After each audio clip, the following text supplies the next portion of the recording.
Welcome to the backstage area, Fluke. Hope you're having a lovely day. I think it's, what, night time for you at the moment? 8 hours ahead, something like that. Australia. Hope you're having a great day, mate.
So early, why up? Andrew, you just love the Azalea. Not. But I appreciate you waking up so early. What is it? You're EST, aren't you? So you're 5 hours behind. So what's that, 7 o'clock? 8 o'clock? So I imagine you're having a coffee, my friend. But yeah. I'm competing with the German nationals today, so I don't expect to get many viewers at all, but the sort of playback of these videos actually did fairly well, you know, in the grand scheme of things. But yeah, there's German nationals on, so I don't understand. I don't think people will sort of tune in to Azalea Online number 2. But I'm just fucking bored, so why not, eh? Why not?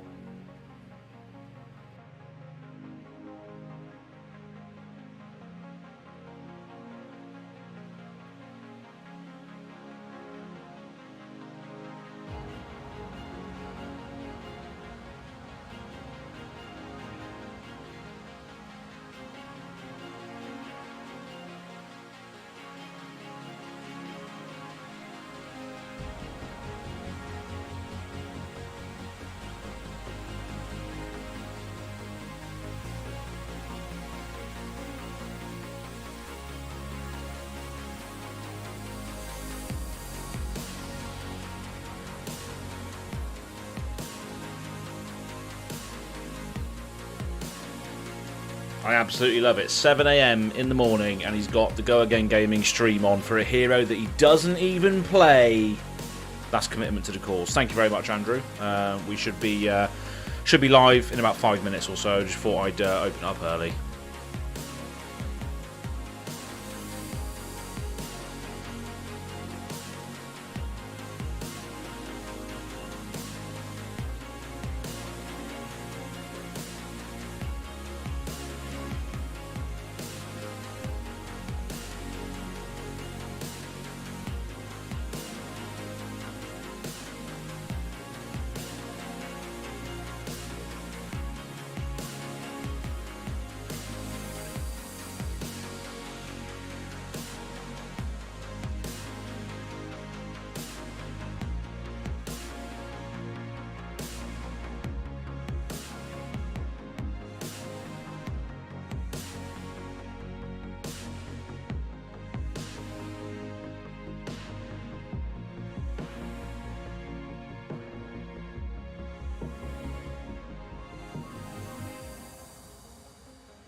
So let's kick this off. Let's kick this off, baby. Andrew, you're saying, for a moment I thought you were predicting that the games would be against people prepping for German Nats. No, definitely not. So people in the Discord, if you're tuned in, probably not, because I can't see any of you in here right now. But what I mentioned in the Discord just now was the fact that I am competing with German nationals today. So I don't expect to get many viewers right now at this precise moment in time, because let's be honest, the stakes are not very high, and the skill level is very low in these GoAgainGaming streams. But hey ho, let's get into it. Let's get onto the live stream screen. So hello everybody. Hopefully everything is working today as it is. Yeah, as we can see, the chat box is showing, and I'm actually streaming the actual YouTube thing here. So as you can see, all the stats. Look at those stats, fantastic, lovely old job. But yeah, we're going to be playing some Talishar today.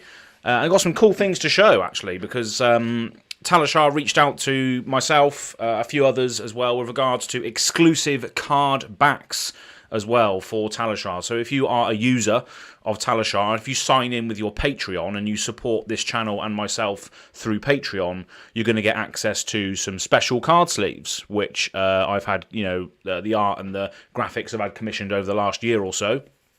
So yeah, they're really, really cool. So I'll show you those in a moment. So yeah, we're going to be playing Azalea today, of course. Azalea Online, this is what it's all about. I don't know what we're going to be running into. I don't know how busy it's going to be either, because obviously German Nats is going on. But as you can see in here, we've already got Classic Constructed I'm on Icelander. So it's good to see that people are actually putting their motives in the game here. So if people do not want to play against an Icelander, they can choose not to join that game, which is good. That's what we need. We need these things in Talishar so we can set our expectations to a certain degree. And I like also the fact that there's a competitive CC section. So I'm definitely not going to be joining in on the competitive CC games, but I might play against an Icelander. Why not? I found that the matchups, the deck that I've played, the matchups against Icelander aren't too bad. It's going very, very long most of the time.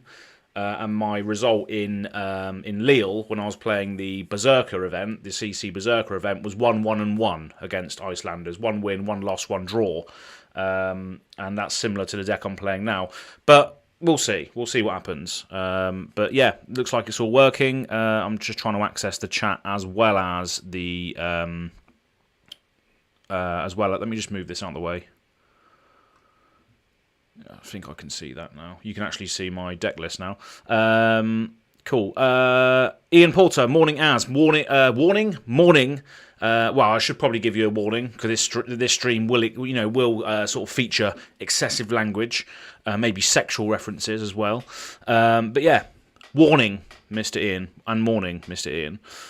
Congrats on the digital swag. Thank you very much, Andrew. Yeah, it's good stuff. I'll show you that in a moment. And Ian Porter is saying, what's the difference with competitive? Go hard or no undo? That's true. I don't know. I think it's just maybe setting the expectation that you can find a lot of the pro tour level players, hyper polished decks and all that sort of stuff. Maybe we could join a competitive game as a laugh and see if they get salty about it, because obviously I'm not competitive at all, and a lot of those people don't want to test or play against Azaleas, because obviously Azalea is shit. So then they're not going to want to do that. So yeah, that's why we're probably not going to be dipping our toes into the competitive CC section. But regardless, I hope everyone's doing well today. And if you're new here or you're watching this in the future, please make sure you like this video, subscribe to the channel, hit the little bell notification for all the notifications of future live streams. It's taken me a while to do this and to get a schedule together, and I think Talishar is great for allowing people like us to get a stream schedule together to sort of showcase some stuff. So yeah, really, really enjoying it. I had my doubts about the platform to begin with, but I think for this purpose, for engaging with people that enjoy spending time with the creators that they enjoy, and just having these fun, casual streams, chatting and hanging out, that's what this is. That's what it's really, really good for. So thank you to Jotrick and the team for creating this. And obviously developing it as well. So yeah, there's a lot more to come on this as well, as you can come to expect. And I'll show you the sleeves that I've been given in a moment. not given, but I've allowed to showcase, basically. If you're a patron of GoAgainGaming, you get access to a shitload of sleeves, because I've made and procured so many assets over the last year. People that have been following me for a year would know this. There's a lot of assets out there.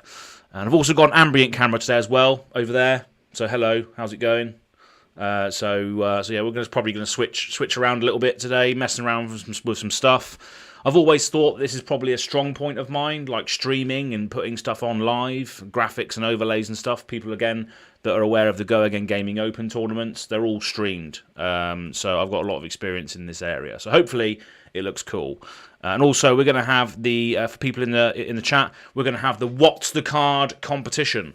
So the What's the Card competition is for live viewers, and they have to guess a Ranger card based on the art, and if they win that particular guess, they get an Azalea Cult membership card. So let me just switch over to this camera to show you the Azalea Cult membership card. There it is, the Azalea Cult membership card.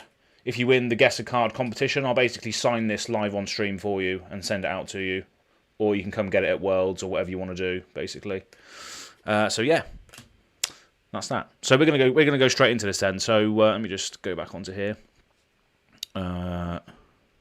Let me just check. You need to have the live chat up at the same time while also switching the screens around. Cool. So there's no live chat right now. That's fine. No problem. Let me just minimise that then.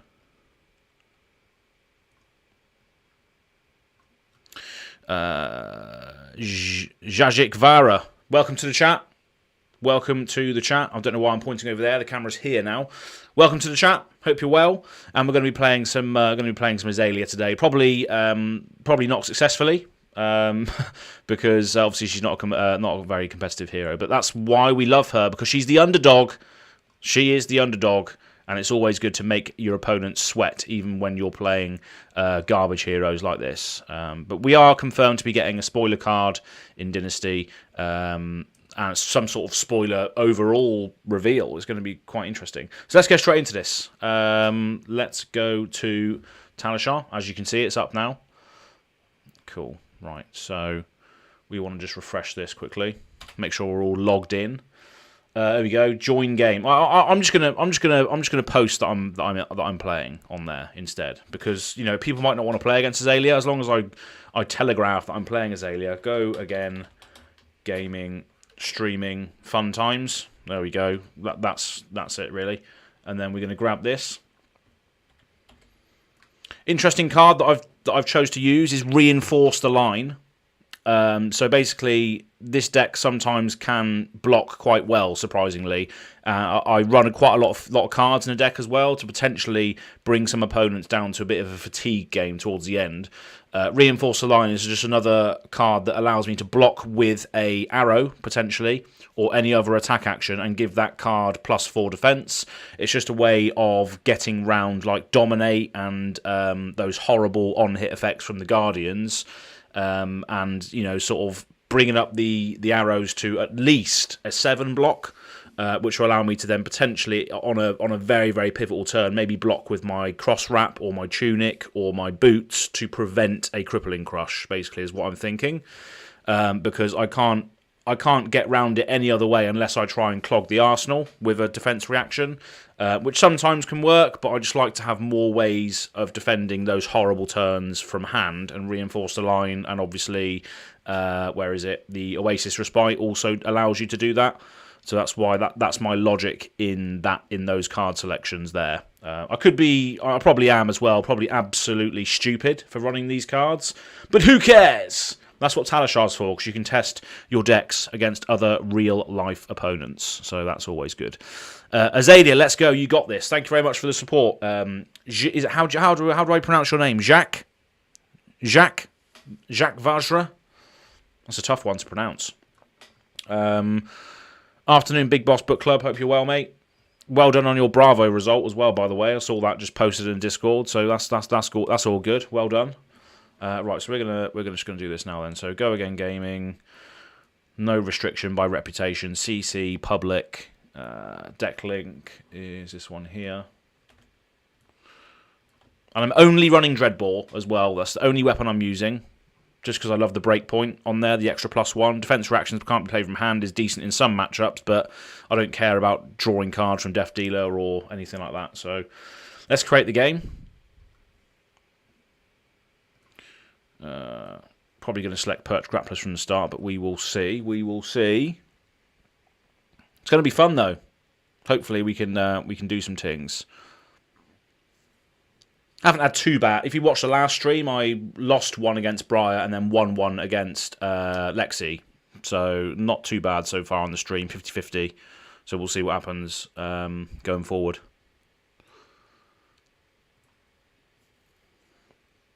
To be honest, I've never seen Azalea in the play, so looking forward to seeing what she does. Really? Oh, playing against a Briar. Brilliant. Fantastic. This should be a good showcase then. So let me just switch out some stuff. So we do not need... I don't think we need the Rustic Relics this time. But everything else probably can stay in there. I can probably take out the Reinforce the Lines as well. Unless...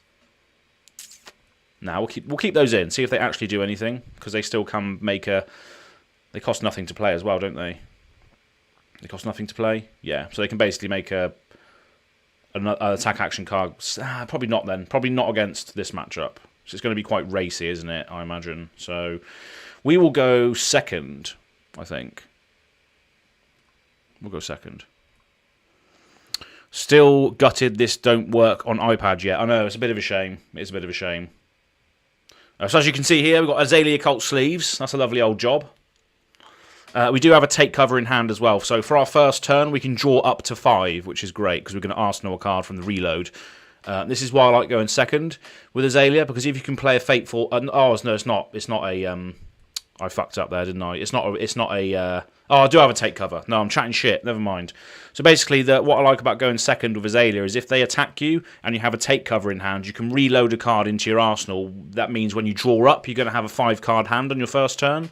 So I do like the take cover because it allows you to draw up to 5, basically, on the first turn, which gives you card advantage. Well, not card advantage, but card selection to a certain degree. And having a 5-card hand of Azalea to crack back with on the first turn is always nice. So yeah, that's why I like going second. Can sometimes kick me the nuts, but who knows? So, oh, they've passed. Brilliant. So what they've probably done is what they're probably doing now. This opponent, they didn't attack me. They just made an embodiment of lightning. They're probably watching the stream right now, and they can see my hand and see my and hear my strategy. But who knows? That's what happens when you play on stream. You can get some people that will obviously look at the stream and just try and kick your ass. But that's a challenge in itself. Right. So we're going to use take aim. We're going to reload this salvage shot into the arsenal. We're then going to flip it face up with a cross wrap. Red in the ledger. That can go straight on the top of the deck. And then we're just going to activate Azalea and play red in the ledger. 8 dominate. Eat my arse.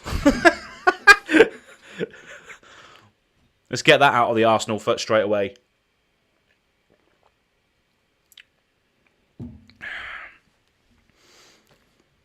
Blocking with a Command and Conquer for 3, and that's it. They can only play 1 action next turn. Okay. Command and Conquer, right. So for 6. So again, I can block with a lot of arrows in this deck, so I think I'm just going to block 6. I can't play the take cover, which is a bit of a shame. So we're just going to block with Hamstring Shot, which probably does nothing in this game, and probably Searing Shot to block 6. Then we're just going to activate Azalea blindly on the next turn to see what we get. Because, well, I mean, we could pass, but they're still going to have a card in Arsenal, so I think we need to maintain.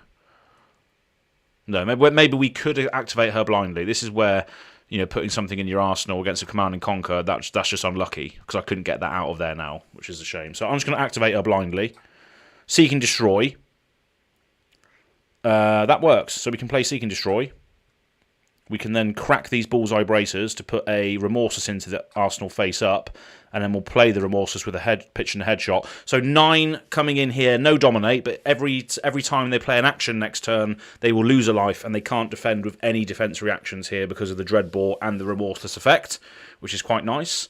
So yeah, this is quite a punishing card against go wide strategies, which I think is, again, I think Azalea does have a nice tool set at the moment to deal with aggro, but again, once the Briar gets the channel mounts and stuff out, when we have to go onto the full defensive, that's when it can start to hurt us, I think. So yeah, we'll see what happens here. But yeah, still, again, great card. I had to crack my bullseye bracers to get that play off, which is sometimes why I like to use, especially in Blitz, the heart, not the heart and cross strap. Used to be the heart and cross strap. Now it's the Blossom of Spring, because I wouldn't have had to break my gloves. Well, I would have had to break the Blossom of Spring, so I guess it doesn't really matter. I'm just talking crap at this point. But in Blitz, I think the Blossom of Spring is better because you can crack it for a resource within the first 3 turns, whereas with Tunic, obviously it accumulates over the course of the game, doesn't it? So, but yeah, Red in the Ledger is nice to get off, followed by a Remorseless. It's just, yeah, fully blocking out here, still letting the on-hit effect go through, but that doesn't really matter because they're not going to be able to do much else. So Snatch, a nice bit of tech that they're using here. So Snatch, if that's the only card left in their hand at the end of their turn, they can still replace their arsenal with the on-hit effect. So what I want to be doing here is blocking this out fully because I can't let them get card advantage. I can just Endless Arrow on my next turn with a Tunic. So yeah, I can just block this out fully. And on my next turn, I can activate Dreadball with the Tunic resource, play Read the Glide Path, load in Endless Arrow, and then come back in for 8, which I think is going to be quite nice. So I'm happy with that. And they haven't got a card in their arsenal now either because I defended the Snatch, and that's the reason why I use Snatch in this game as well. Because, again, sometimes you have to block with your entire hand like they just did there. If you've got a Snatch at the end of it, you can then still threaten the card advantage by putting stuff in your arsenal. So yeah, we're going to activate Tunic here, which is going to be good. So then we're going to play Dreadball, loading in the Endless Arrow with +1, playing the Read the Glide Path to give it +3, leaving the Endless Arrow on top, activating Azalea to give the other Endless Arrow Dominate, and then firing a Dominated Endless Arrow off the top of the deck. That's a lovely old job. There we go. 8 Dominate if it hits back to hand. So we got a couple of nice plays going on here, but I don't know how long it's going to last. That's the issue. How long is it going to last? I think this should be an 8 because we loaded it in with Dreadbore. Oh no, because it's off the top of the deck, so it wouldn't get the Dreadbore buff. That's why. Good morning from Indiana, Az. Boardroom Gamer. Hope you're doing well, mate. What are you doing? Are you off for a run? You're up early, so you must be off for a run. Neros. Took me bloody ages to figure out how to change the username. Still Ian. All right, okay. So they're not going to block. They're going to take 7 by the looks of it. Endless Arrow is going to go back to hand, which I'll then arsenal. So I've still got card advantage here, but I've got a bit of a rubbish follow-up turn. Force of Nature. What does this do? And they are fusing it as well. Is that right? I don't know what's going on here. Briar shenanigans. Coming in for 8 with Go Again. So what's going to happen after that? A Rosetta Thorn? Yeah. 8 with Go Again, Rosetta. So if we block with... so we can only block 8. That's the problem. So we're going to take 4 if we discard our entire hand. But we can still come in with an Endless Arrow. Or do I just take the whole lot and then just come in with Release Attention, Seek and Destroy, and Release Attention and Endless Arrow to crack back harder, and then Arsenal the Pursuit of Knowledge? Yeah, I think so. Oh, they draw a card from Force of Nature, don't they?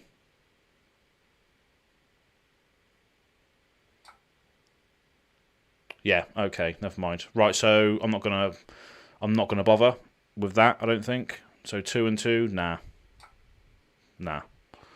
It's just gonna be a race, isn't it? I think with Briar, the damage output is just absolutely outrageous.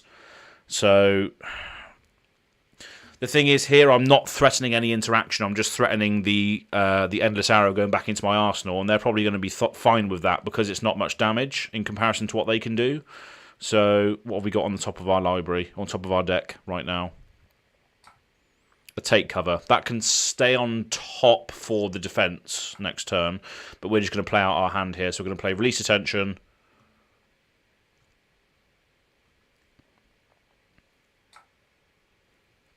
Release Attention again. Seek and Destroy. And then come in with the Endless Arrow afterwards. And then Arsenal, the Pursuit of Knowledge. So 10 coming in. So it's not as good of a crackback. They did 12 to me, but I still had I had a life advantage on them last turn. So again, I guess this is still me on the play here.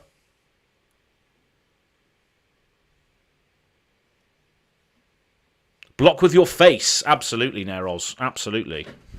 Block with your face.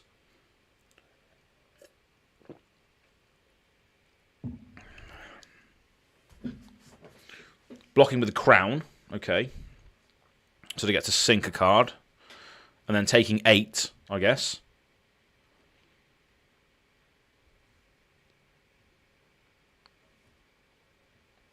Cool, so the Endless Arrow goes back to hand. I'm then going to Arsenal, the Pursuit of Knowledge, I think, just because it blocks for less. And then we got 3, so we got 9 block in hand plus the take cover, which we've got. So we've got quite a lot of block in hand here. So we're going to probably block this with a take cover. So we're just going to pass. Got 10 life advantage at the moment, so we're going to choose to block with the take cover.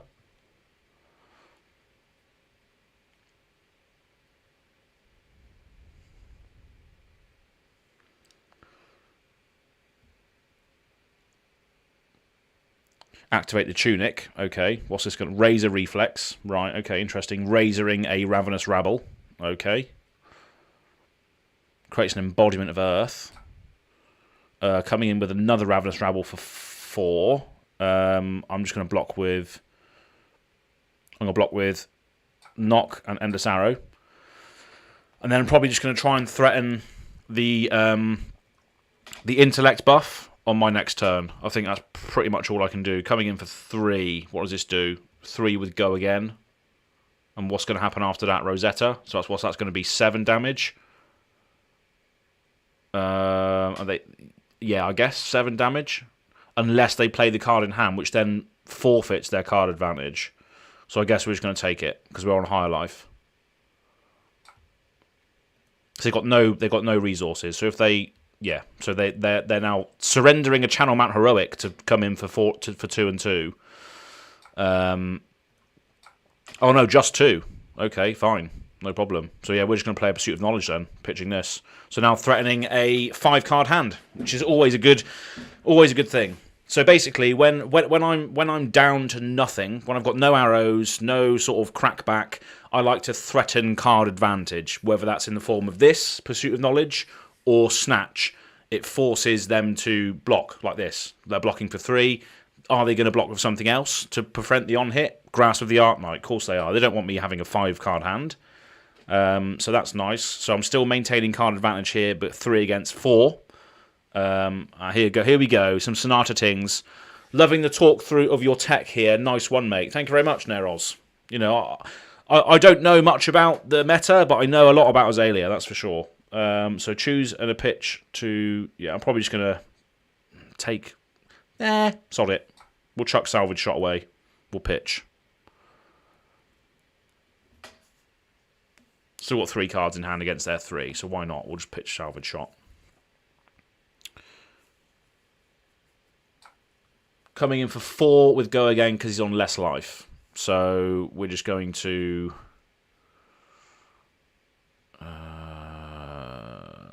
block for 3.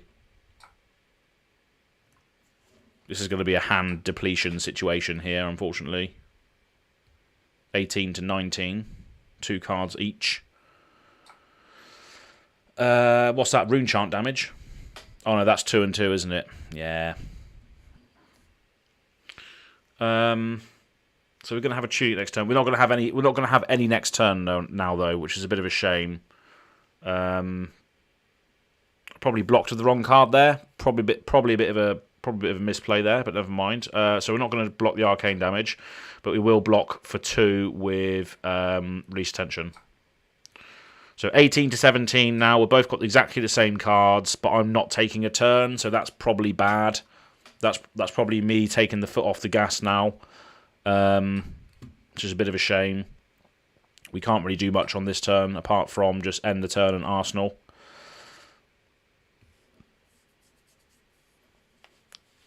Here we go. Channel Mount Heroic. This is where it's going to get. This is where it's going to get very bad for us.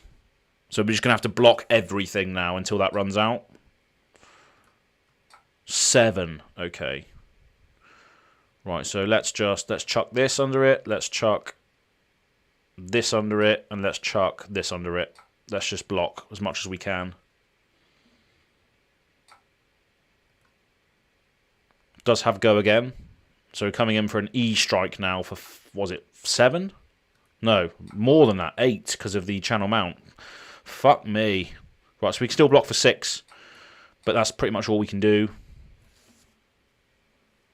So they're just going to be leaking damage. Oh god, 2 and 2. Here we go. They're going to be just leaking damage everywhere through now. Unfortunately, with this channel mount snatching to replace the Arsenal as well. Ridiculous. How much damage did they just do to me there? That is crazy.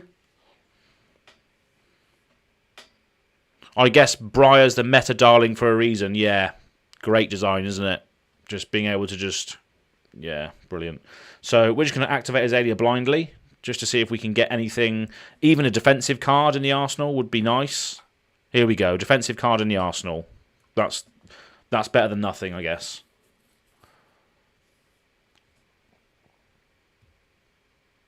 And in hand we have 3, so we have 10 block in hand, 4 in the Arsenal. That's what we have this turn. So we have 14 worth of block.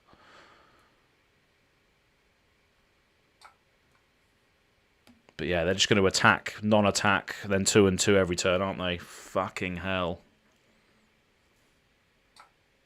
Choosing to draw a card off of the... 11 damage!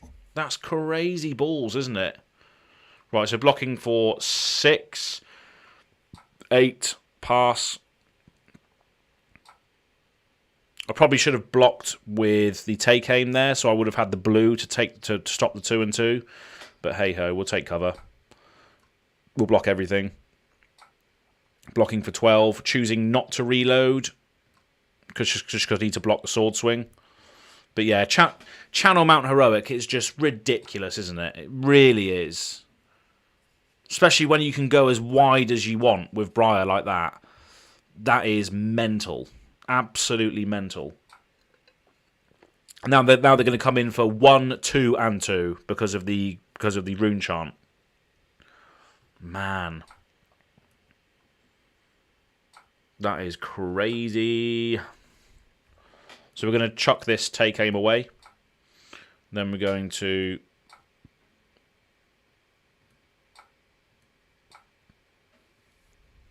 I can't do anything about that. I can tunic, I guess, but it's over now, I think, pretty much. Channel Mount Heroic, it's just so mental. Really is. Just Runeblade doing Runeblade things. Channel Mount Heroic really feels like it should be suspended till she rotates. Yeah. It's just outrageous, isn't it? It really is. It's absolutely outrageous. 18 against 4 now, and they've got 4 cards. Channel Mount is still out, unfortunately. That's probably going to be game now, unfortunately.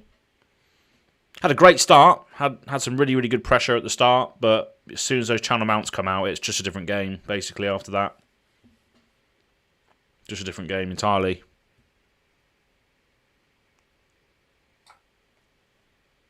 Grasp of the Arc creating a rune chant just to try and push through extra damage. Streaming Gloom Veil, I will pay 1. I'll pitch this blue, actually, to get 2 floating. And then we've got this coming in, so I'm just going to play Oasis Respite. Target this. Pass. Gain a life. Stop the damage going through. So it's going to be preventing 4, so I guess I can block for 2.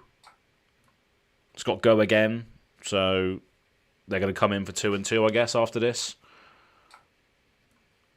Or no, they've still got 2 cards in their hand left. Yeah, Scar for a Scar, why not? Scar for a Scar for 7, for nothing. So mad, isn't it? It's mental. I might as well block with all my equipment then. Go down to 3. Lightning Press. Oh, it's funny. Coming up for 10. Nice. GG. Game over.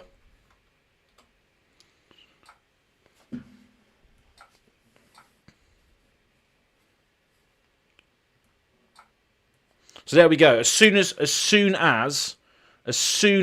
Channel Mount Heroic comes out, it's just a different game. As soon as it came out, it's just like 7, 8, 9, and I'm just like, okay, right. There's just no interaction after that, is there? There's no interaction after Channel Mount Heroic. Crazy balls, crazy balls indeed. So yeah, that's a bit of a shame. Anyway, if you're new here, or if you just come along without realising who I am, please make sure you like this video, subscribe to the channel, hit a little bell notification for notifications on more Azalea Online, where we do get smashed sometimes like that. We did have a great start, to be fair, but again, as soon as they get the gas, it's pretty much impossible for us to really get in the game at that point. So yeah, that's a tough one. But hey ho. So, who's in the chat? There's going to be quite a lot of people in the chat. Well, I've got 8 people in the chat, concurrent viewers. Going tall equals fine. Going wide equals fine. Doing both, lol. Yeah, exactly. You hit the nail on the head there, Neros. Briar going tall and wide at the same time. It's just not correct, is it? Let's be honest. Yeah, I think you should either be doing one or the other, not both. Channel mount just gives you that ability to hit, again, as we saw there, for 7, 8 and 9 separate instances of, and then with a 2 and 2 on the end of it. It's just like, come on now, let's just get rid of Briar. Let's just get rid of, Channel Mount Heroic is just mental in Briar, it really is. But you don't need me to tell you that, you really don't. Question: Meta Hero, a Bravo showstopper? A Bravo showstopper? Yeah. Yep. That's right. He is a meta hero. Fi in the corner with a steel chair. Lovely interaction. Anyway, so for Azalea Online viewers, so people that are in the chat right now, you have the chance to win an Azalea Cult membership card. Let me just show you this again. So, viewers in the chat, you have the opportunity to win an Azalea Cult membership card. So, thank you very much for joining on the Azalea Online stream here on GoAgainGaming today. So, I'm going to be signing this for one lucky viewer, which is based on a Guess the Card competition. So, we're going to go over to the Guess the Card competition now. So, let's go. What is the card? What is the card? Here we go. So, I hope you're all got your fingers ready at the keyboards or your phones or wherever you might be out there in the big wide world, whatever device you are using. Make sure that you're going to have your finger on the trigger, baby, because what is the card? It will be revealed in a moment. So let me just check the chat. So make sure everybody's ready. Remy says hi in general of the Discord and plug your stuff, mate. Remy says hi in general of the Discord. What does that mean? Remy... Who's Remy? Remy says hi in general of the Discord. Hi in general of the Discord. I don't know what that means, Andrew. Sorry. I might be being thick here. I don't know what that means. Okay, so hope everybody's ready. I'm going to reveal the card in a moment, so make sure your fingers are on the triggers for when the art is revealed. This is only the art of the card as well. So all you have to do is guess what the art is of the card, and you've got the chance of winning the Azalea Cult membership card. So as you can see, below me is the live chat. So whoever's comment comes in there first for the art and is the correct answer, that is the person who will win the Azalea Cult membership card. Are we all clear? Are we all clear? I believe so. So, 3, 2, 1, go. What is it? What's the card? What is the card? What is the card? Who's going to get it first? Who's going to get it first? Who's going to get it first? DG, TCG for you. Increase the tension. You are correct. That is the correct answer. Yay! Woo! Yeah! Woo! Yeah! Woo! Yeah! Woo! Trying to create audience noises. So yeah, that was it. That is a correct answer. Release attention, and you are a winner of an Azalea Cult membership card. However, I believe you already have one. Let me just check. I think you already have one. Let me just put the ambient camera on, actually, so you can get the full 4D experience. I think you already have one, Dave.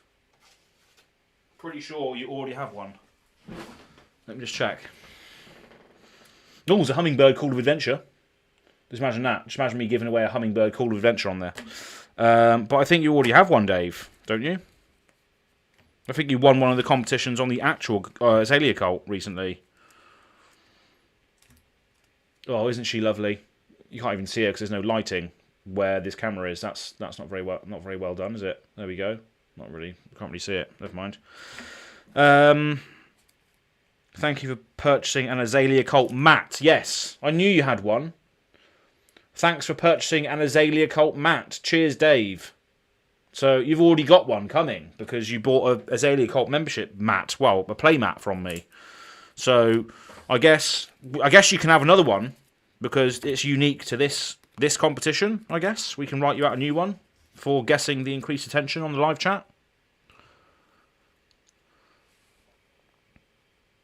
Yeah, you've already got one, Dave. You can see you just said you've already got one, but I can give you another one if you want.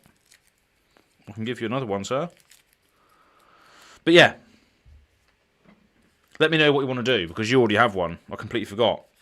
Yeah, I've still got a load of things, as you can see. I've got a load of stuff to send out at the end of this month. No, the end of November. Actually, I've got a load of stuff to send out to people because I'm still waiting for Dynasty to drop, so I can do the Patreon pull for all the patrons. So if you're not a patron as well of the channel, get in there now because not only do you get sort of specific sleeves for Talishar, but one of the things that we are going to be doing for patrons of the channel is doing a large Dynasty box break for the patrons. So we're going to be splitting the packs between all the patrons evenly, and doing a massive box break at the end of November. So get involved. Get involved. Seeing all sorts of arse and stuff today, haven't we? Big Boss Book Club, it's increased attention, not released attention, unfortunately.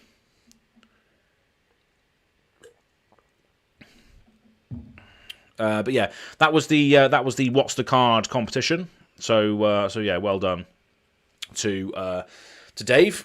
And again, just let me know if you do want another membership card for this particular occasion. But you already have one coming, and they're exactly the same thing, unless you want me to sign a different note or different thing on there. But yeah, the first game against Briar did not go very well. Unfortunately, once they got the Channel Mount Heroic out, it was just a different game entirely. Unfortunately, we had quite a good bit of interaction to begin with at the start there. We had Red and the Ledger firing off, we had Remorseless firing off, we had big Endless Arrows coming back to hand, threatening the card advantage, we had the Pursuit of Knowledge, we had loads of good things going on, but then it's amazing how one card in that hero specifically can make such a massive difference with their damage output. It's unfathomable how you can really get around that, especially as Azalea as well. Maybe as anyone, I don't know, you tell me. But yeah, very, very difficult. So yeah, we're just going to refresh it now and go back and find another game, I guess. I'll have another. Cheers. Okay, nice. I got a case for Dynasty ordered from your partner. Yeah, so you used Total Cards, didn't you?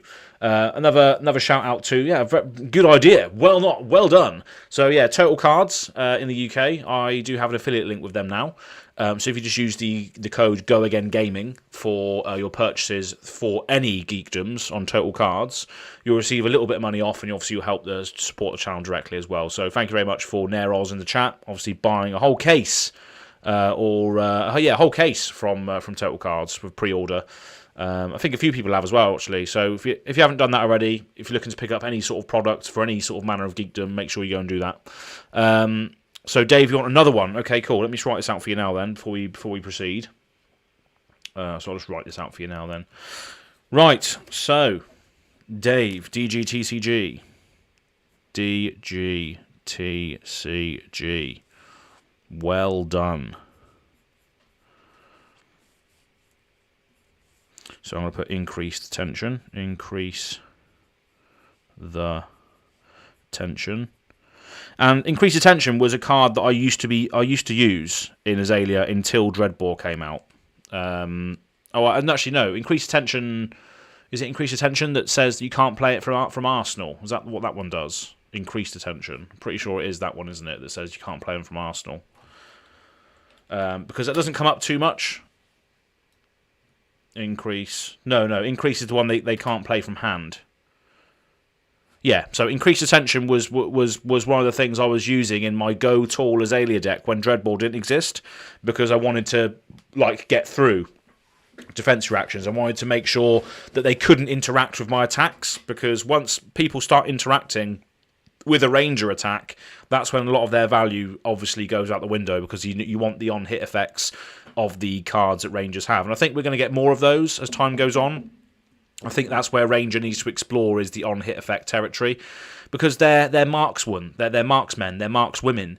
If they hit you, it needs to have a debilitating effect on your next turn, or if not the rest of the game, because you don't want to be getting hit by an archer with an arrow in a point of precision. In a body part, like Hamstring Shot, for instance, great design space. When it hits, your next attack costs 1 extra, but it's just no good in comparison to Ice. Ice exists now. That effect is crap. It really is. It's only really in the deck because it's a blue block 3, which can sometimes make a 0-cost attack cost 1, which can sometimes matter, but nowhere near as ridiculous as the ice mechanics going on. So yeah, that's my thoughts on that. I don't know where we were going with that, but hey ho. Have you sent the previous cult cards out yet? No, I haven't sent out anything yet. So basically, over the last 3 or 4 months, I haven't sent anybody anything, because I'm pretty much waiting for Dynasty to come out, and then I'm just going to do a massive mail out. And as well as that, there's going to be people that I owe things to that are going to Worlds, so it just saves on postage to meet up with them there and give them some stuff, etc. So yeah, just waiting for that event to happen, get that out of the way, and then we're going to...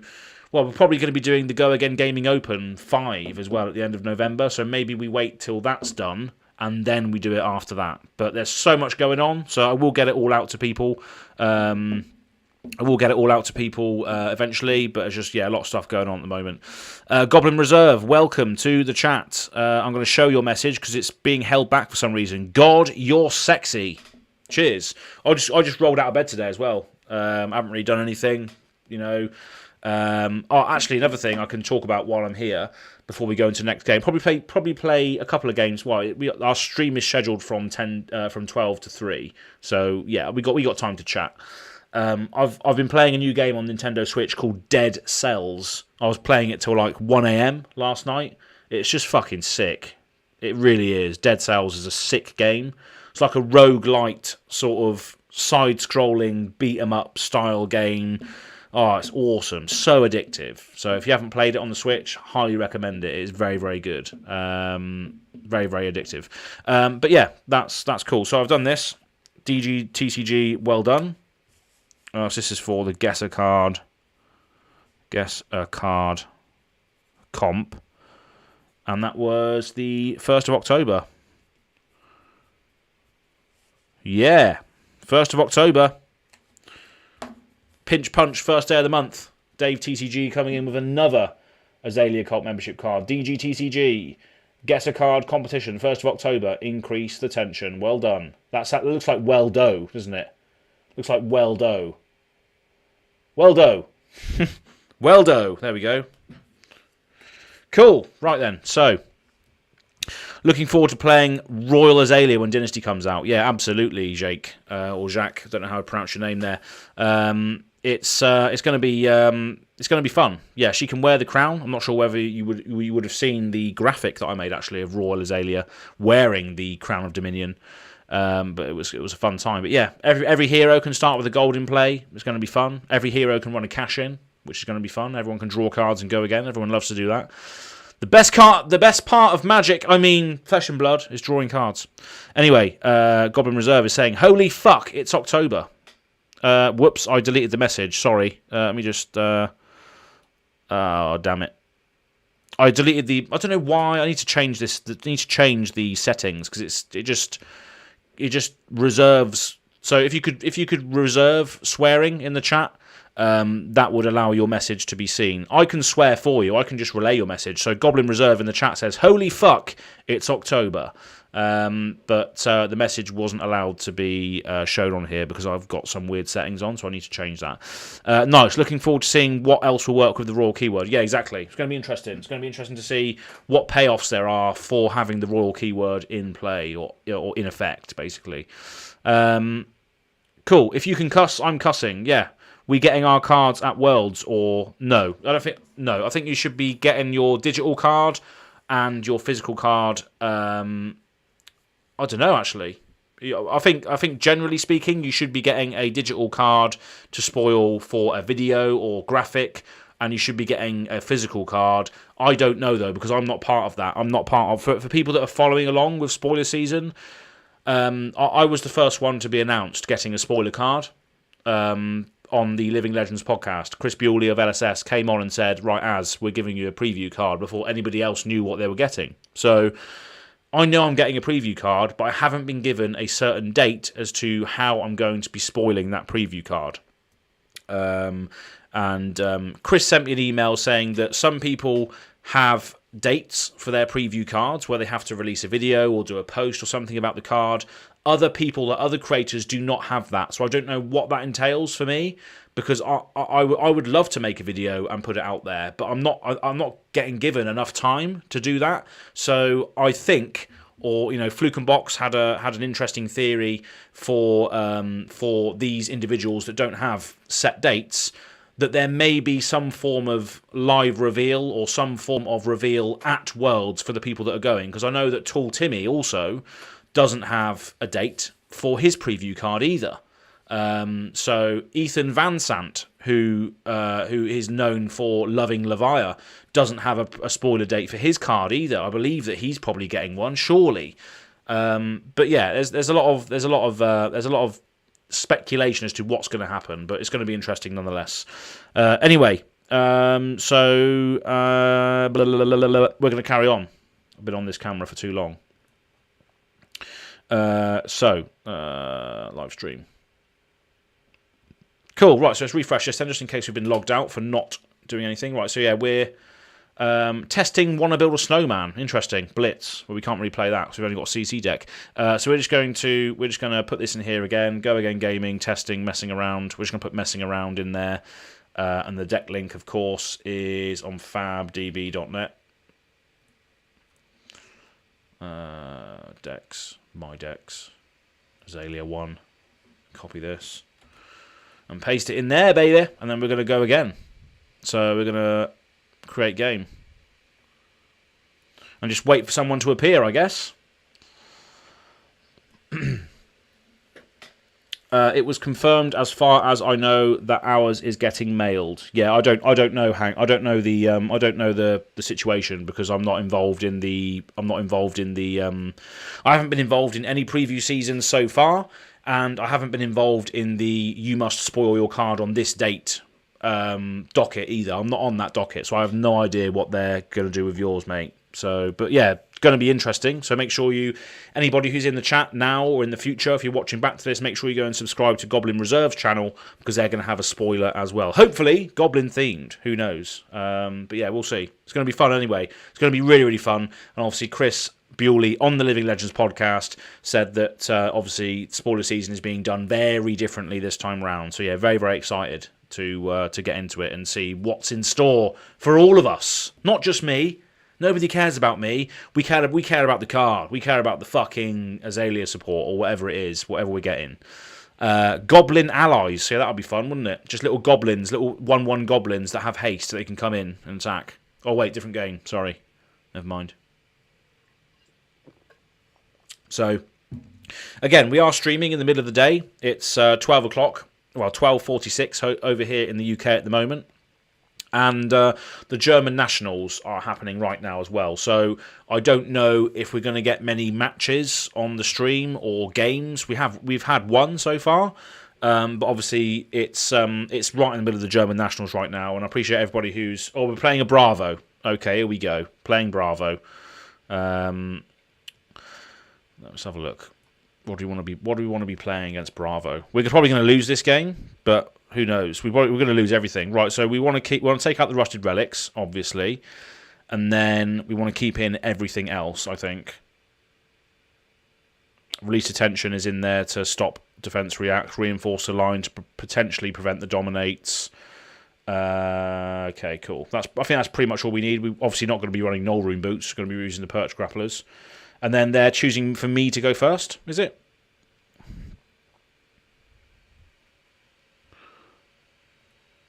Okay. Right, so here we go. Playing against Bravo. Probably an auto loss, but that's mainly Azalea. Mainly Azalea in general. Oh, they're on the play here. They're activating Bravo for a dominate straight away. That's fine, I guess. I guess that's what you want to be doing, isn't it? You want to be dominating on your first turn because you can leak damage through no matter what, I guess, with Bravo. So Choke Slam coming in for 8 dominate. We can stop the crush effect on this, so we are going to do that. We're going to block with a Sleep Dart, I think, and then we're going to pass, and then Oasis Respite the rest. Pitching a release attention, I think. So we take 1 from that, I believe. No, we take 2. 1. Yeah, it's 1. Okay. Okay, right then. So we have no arrows, which is a bit of a shame. We do have Knock with Death Whistle, though. So we could go and get... the thing is, I've recently taken out the fatigue shots of this deck in favour of more defensive options rather than offensive options against Bravo. Maybe that's not the right thing to do. Yeah, block, hammer, repeat. Yeah, we're probably gonna lose, but let's just see. It's going to be interesting for you to see how I deal with this as well, because I have no idea how to really deal with Bravo, unfortunately. So let's just go with a salvage shot on the top, I think. Should we try and fatigue him? Right, so we're gonna load in a take cover, activate Azalea to give it dominate. And we're then going to play a read the glide path. Put that to the bottom. They do have a card in Arsenal, so that's probably going to be what they need. Which is a bit of a shame, because we do have a card that prevents them from playing cards from Arsenal. So maybe we should have played that first. So yeah, I think we screwed that up a little bit, unfortunately.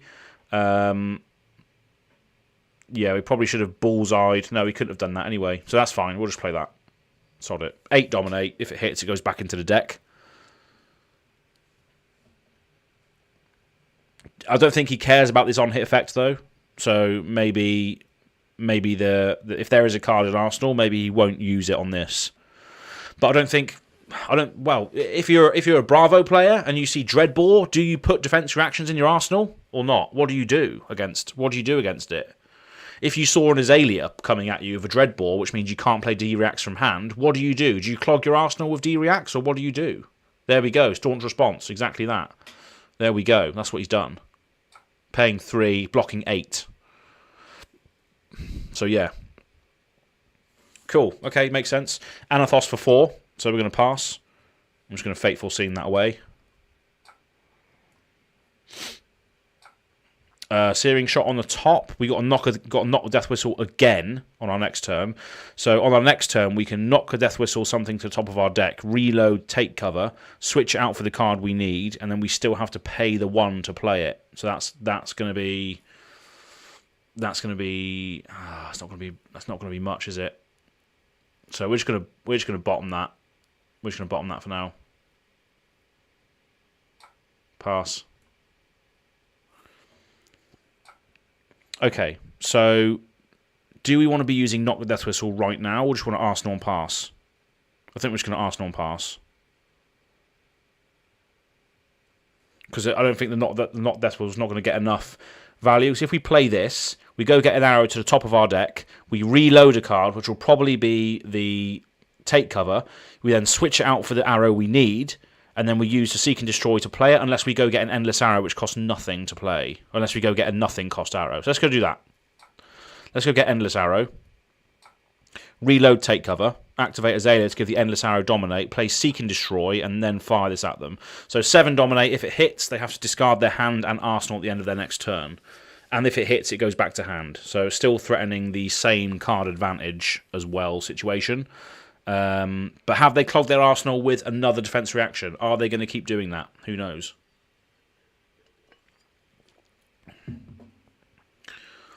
Azalea pivot, absolutely.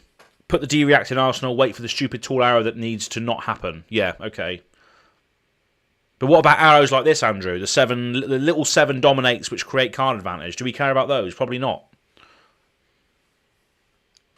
But I'm also running a larger deck than Bravo as well. Again, I'm running 63 cards at the moment against their 50-odd. So, but playing an Azalea fatigue against Bravo is probably just a stupid idea, isn't it? There we go, blocking with loads of armour here, plus a card from hand. And Iron Rot, and the Pummel. Wow! Blocking with loads of equipment to make sure that doesn't go through. Interesting. So here we can block with our entire hand. Oh, is it dominated? No. We can just come in with a snatch afterwards then, so that's fine. We'll block with these.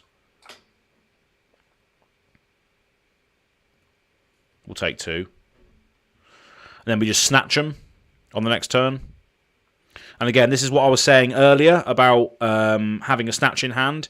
Basically, on turns like that, where we have to block a massive attack, on our next crackback turn, we can just play the snatch out of the hand, which then will replace the arsenal if it hits. So they then have to make that decision as to whether they want to do that. But they probably will just block out. Yeah, sink below. So makes sense. But then we're still maintaining the same amount of cards in hand because we've got 4 against their 3 in hand, 1 in arsenal. So I guess it still has that beneficial ability to... Oh, here we go. Crippling Crush. Not dominated, though. But still forcing an entire hand away. Unless I block 7. If I block 7, I can then not get crushed. So if I block with that, and that, it means that I'm still... Yeah. That's a card, isn't it? It really is. Let's throw it all away and just take no damage. No, take no damage. Sod it. They're going to have card advantage now, though, but they're always going to have card advantage with that, aren't they? Crippling Crush is just absolutely vile. I'd rather just not take the damage at this point. At least that's 1 crippling gone now. Right? I guess that's 1 gone. And then we just do nothing on our turn. Pass.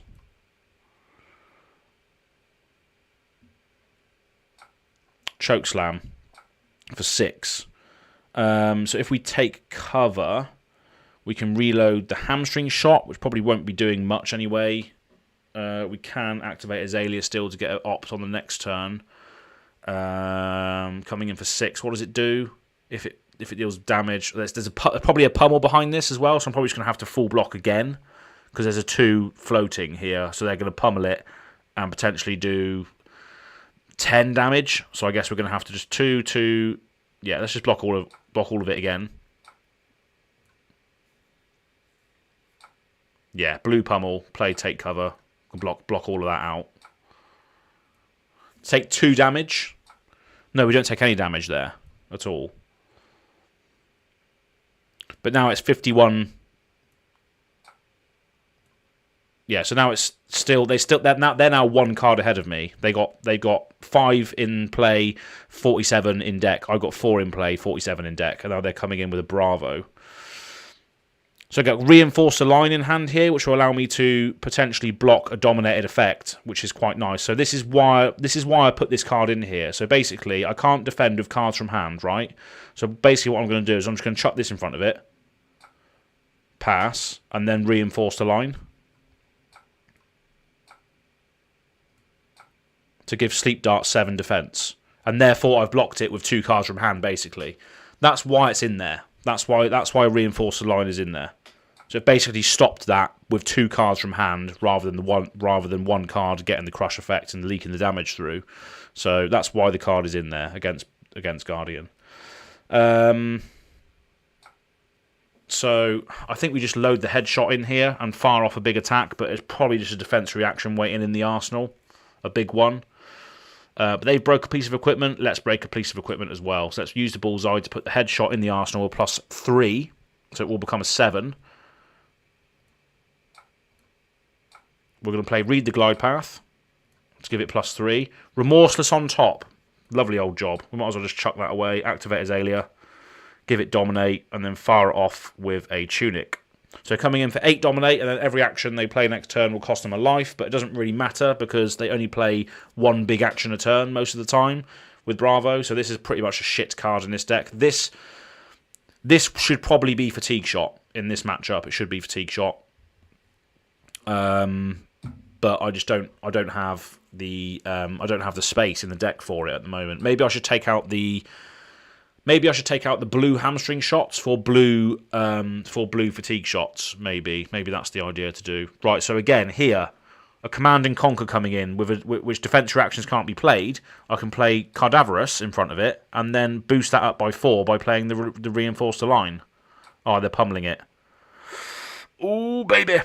Right, so we're going to play Reinforced Align to pump it up to 6. And then we're also going to play the Oasis... No. So that's going to what? That's going to pump it up by 3. So let's just play the Oasis Respite as well. Sod it.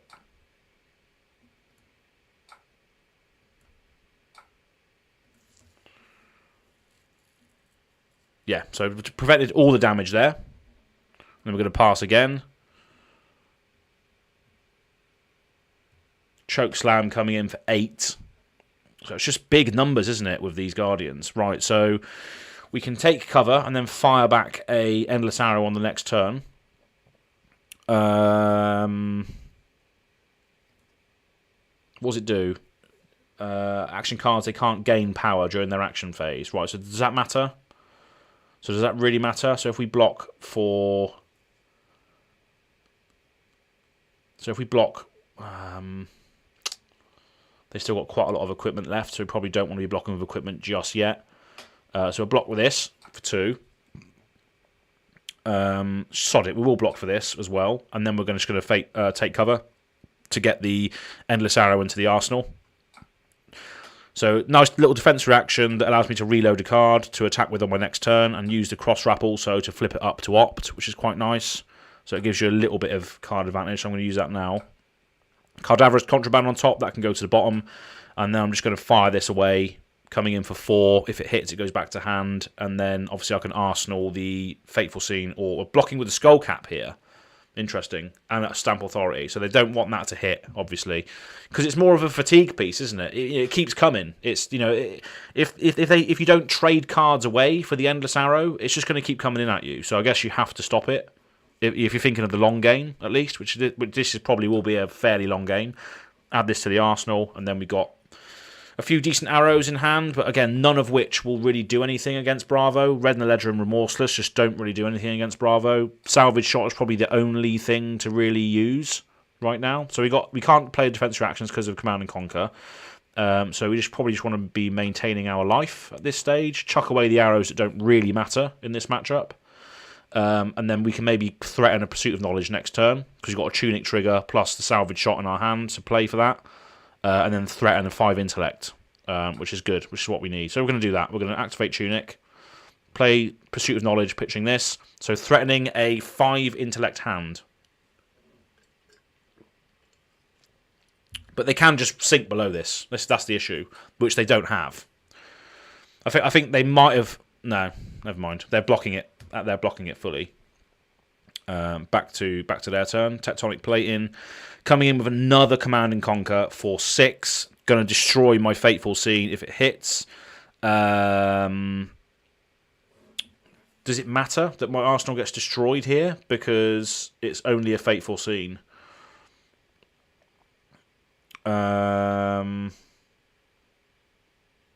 6 damage will put me down to 30 against 32. And they have a lot more cards than me. Don't know what to do here. 6 Command and Conquer. Bit of annoying, isn't it? Let's just take it. Let's just take the damage. Fateful Scene can go away. Whatever. There's no pummels or anything. There's no resources floating, so I guess that's just their attack. It's just destroying my arsenal. Taking 6.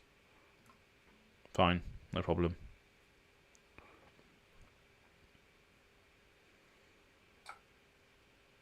Okay, so my turn will be... I can activate Dreadbore. Give the Endless Arrow +1, give this +1, come in again for Endless Arrow, threaten the annoying on-hit effect. So yeah, we're just going to activate Dreadball, pitch, take cover, put Endless Arrow into the arsenal with +1 because of Dreadball's effect. Then we're going to play Release Attention. So defense reactions can't be played from arsenal. Doesn't really matter anyway because you don't have any. And then just fire this off at them for 5. That should be 6, shouldn't it? So it gets +1 from that, +1 from that. So that should be 6. Why is that not working then?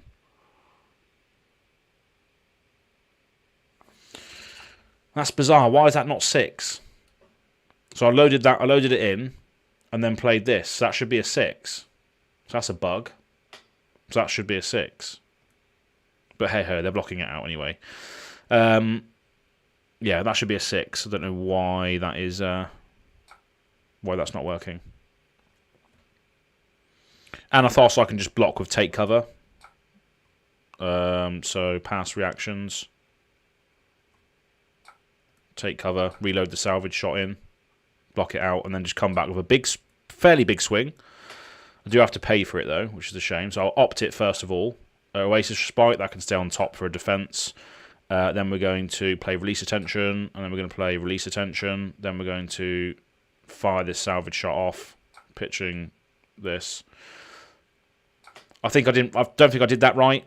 I probably screwed up my pitch there. They've taken more damage. They're activating Bravo. Okay.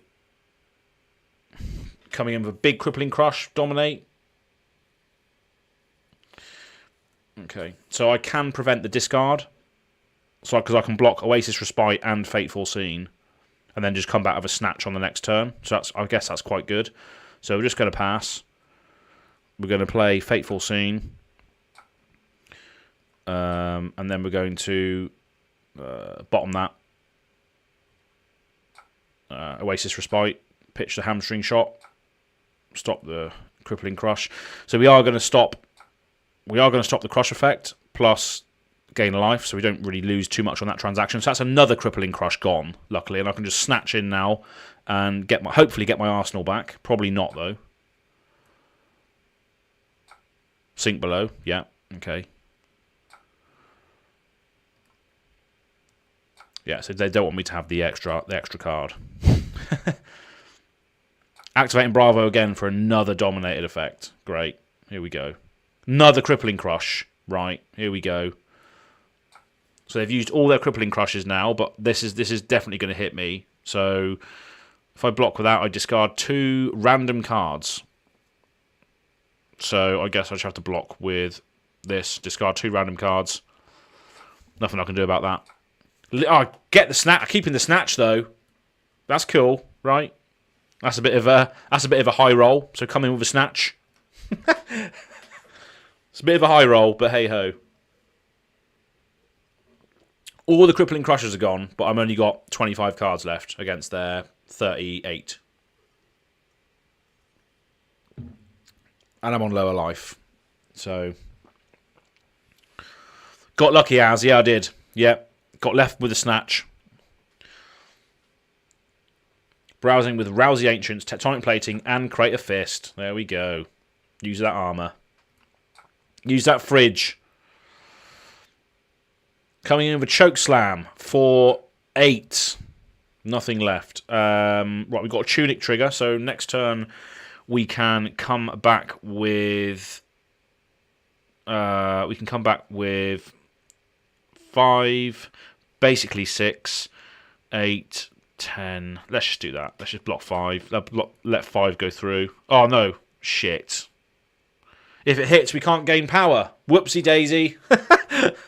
Read the card, explains the card. Damn it. Never mind. That's a blunder. That is a blunder. Because he crushed me, didn't he? Yeah. Balls in my arse. That did not work. What an idiot. What an idiot. What a dickhead.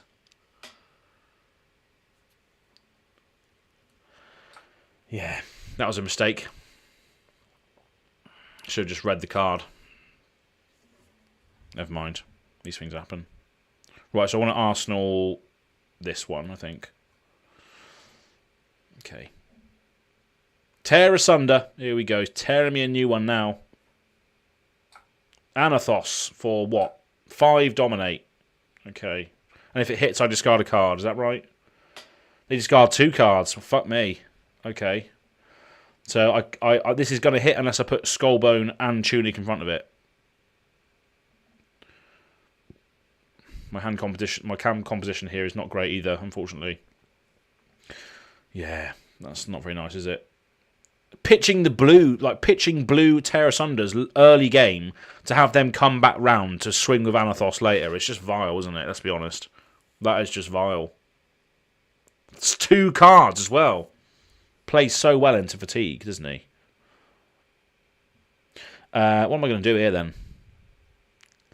So I haven't got many cards left at all. If it hits, I discard 2 cards. I need to block everything, don't I? It's got Dominate though, so I can't. It's going to hit. So let's just chuck the equipment in front of it. Sod it. Sod it. We block 5. Whatever. All of his equipment's pretty much blocked. All of mine's gone. Right, so there's no effects here. Right, I've got no arrows though, so we can just activate Azalea blindly, I guess. Oh, bollocks. I'm sorry, I'm going to have to undo that. Did not mean to do that. Activate Azalea blindly. Reinforce the line. Okay, pass. But I think at this stage, I think we've blocked or used a lot of the arrows. So this is just hard, isn't it? This is just a tough one.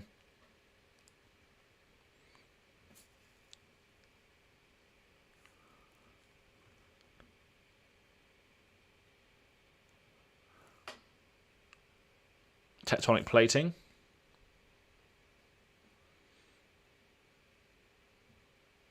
Anathos. For 6. Okay. So if we play... We still have no... we have no arrows, though, still. So if we block with this, Pursuit of Knowledge, and then reinforce the line, we still block it all. But I just don't think that's what we want to be doing. I don't think we can threaten enough back next turn. So I guess we're just going to pass and just play Reinforce the Line to get it out of there. Oh, great. Lovely.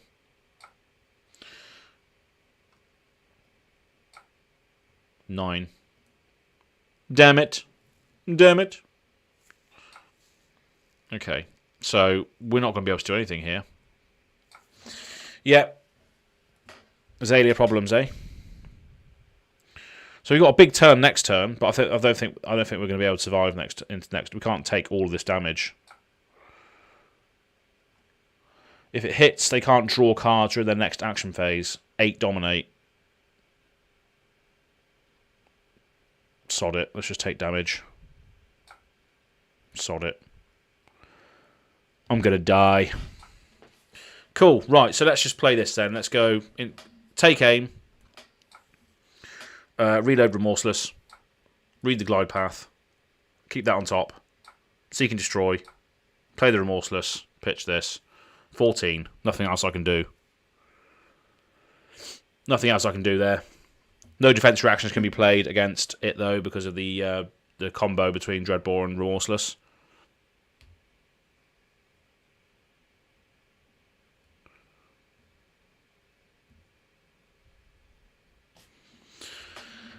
I mean, they could probably take 10 and still be okay. That's the problem, isn't it? They could probably take 10 and just keep whacking me with a hammer.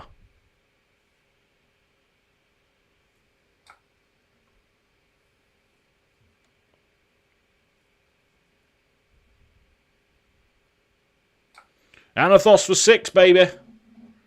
How? How is it 6? Oh, because he discarded a thing. Oh, it's 2 pitch. Right, I see. Okay. Yes, I guess so. So we're going to play... We're going to block for Searing Shot. Pass. Is it going to be another pummel? Yeah, probably is, isn't it?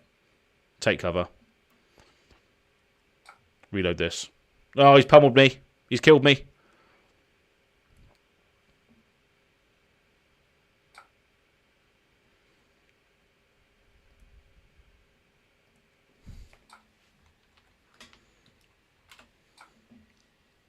Cool. Yep. We got smashed. We got absolutely smashed.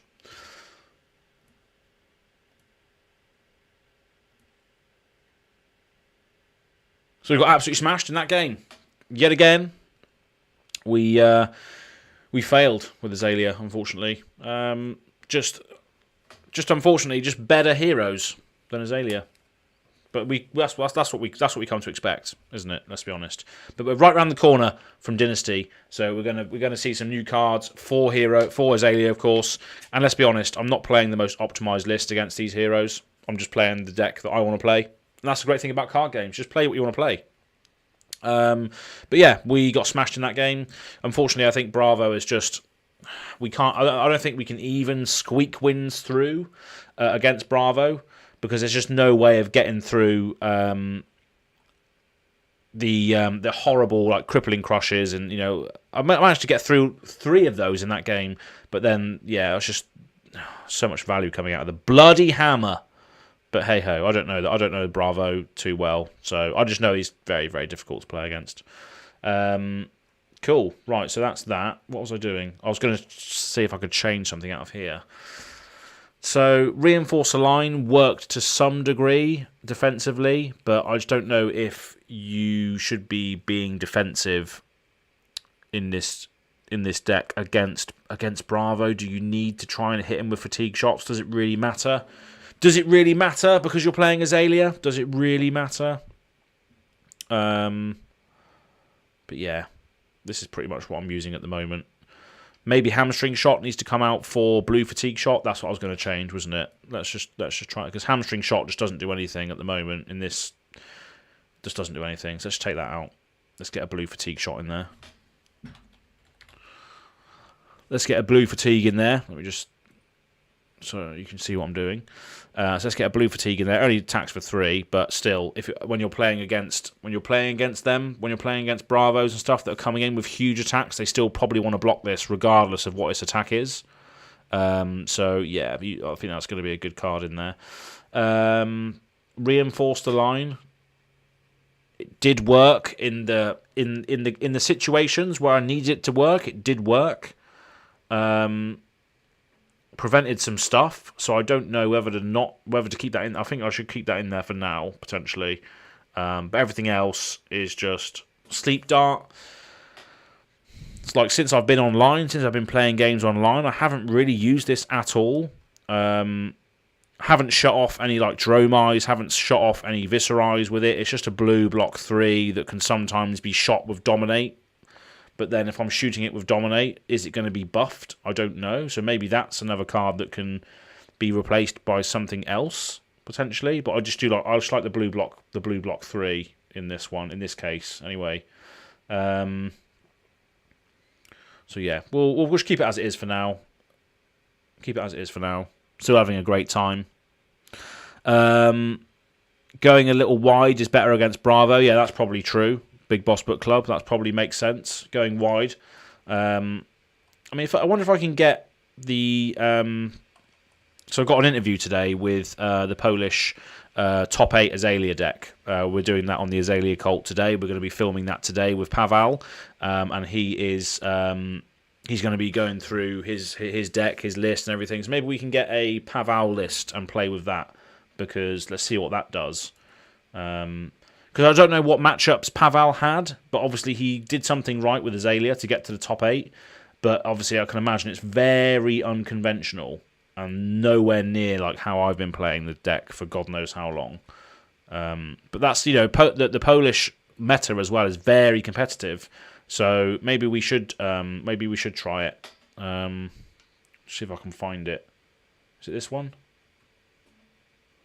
No, it's not that one. It's on here somewhere. I've found it the other day. Don't know where it is now. AZ. I did see it on there the other day. Don't know where it is. Redlock. Lots of little hits are worse than one big hit. Yeah, absolutely. Yeah, yeah. Azalea the right. Azalea the right way. What was this then? What's this supposed to be? Is E-Strike supposed to be in the deck from Logan? Logan's in the actual Azalea Cult. Battering Bolt and Hamstring Shot aren't in the list. Interesting. Very interesting. I don't know where this deck is. Can you search decks on here? On FabDB? You can only search for cards. You can't search for decks. Never mind. We'll just carry on playing with our list. Sod it. Filter Azalea decks. Right, how? How would you do that? Decks. Browse. Search. No, how'd you do it? Select hero. Oh, there we go. Cheers, Andrew. There we go. Pavel Lezuk. 71 cards in deck, apparently. So should we play with this? Apparently there's an Endless Winter in there. Lovely old job. That's good. Nice. Endless Winter. What's that doing in there, then? What's that doing in there? What's Endless Winter doing in there? Tri-Shot. Energy Potion. Yeah, so I think the premise of this deck was OTK, but I don't know how you would do that. Seek Horizon, going wide, yeah, it's always good. Put a card on top, that's good, I guess. Sick'em Shot, interesting. Sink Below, Sleep Dart. 3 of a kind being played in Azalea. What the fuck's going on here? Memorial Ground, Rain Razors. Again, Memorial Ground, another card I just took out of the deck earlier. Well, not earlier, but before. Let's just play my deck, sod it. Let's just play it. Let's just play my one. Sod it. Okay, right, so let's go on to another game then. Let's do another one.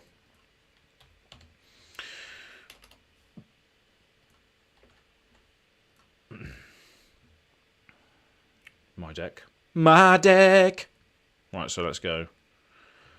Let's copy and paste this in there. Deck link. GoAgainGaming messing around. Just because they know it's not serious or anything. Bolt and Shot is nice, but needs a different build than yours. Yeah. I mean, I don't even know what mine's trying to do. I think mine's more long-term, but I don't know, to be honest. I don't know what mine's trying to do. Cool, right. I think let's just bash something into something else, I guess. So let's create this.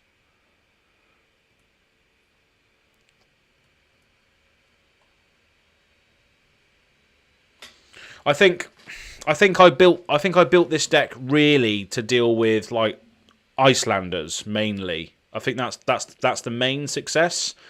Icelanders I've had good matchups against. I don't know why that is. Have I messed around with Memorial Ground? Yeah, of course I have. Yeah, definitely. Jacques. I used to rave about it. I used to rave Memorial Ground, Red in the Ledger Lock, all that sort of stuff. But the strategy is too volatile. You know, it doesn't block for anything either, so it's just blocking for nothing. It's just not great. It's a good card for what you know. You think it's going to be great in Azalea because you can just keep putting the same card back on top of your deck and dominating it, but that only lasts for so long. Dorinthia. So this is a game that I haven't played. I haven't played against Dorinthia before, and I'm not geared up against it at all, really. So Fatigue Shot is useless. So they're saying Trollford. I'm messing around too. One-handed Dory. Lovely. You're on stream. Say hello. But yeah. So we don't want to have Rusted Relics either.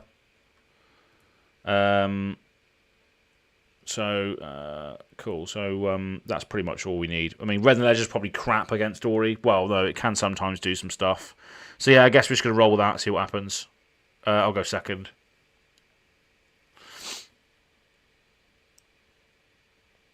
I don't know whether that should. I don't know whether that's the right thing to do to go second against Dory.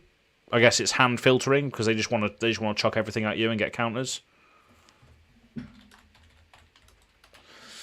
But yeah, we'll see. After this game, we'll do another live art giveaway. But DGTCG, if you're still there, you can't win again, unfortunately. You can still take part, but you can't win again.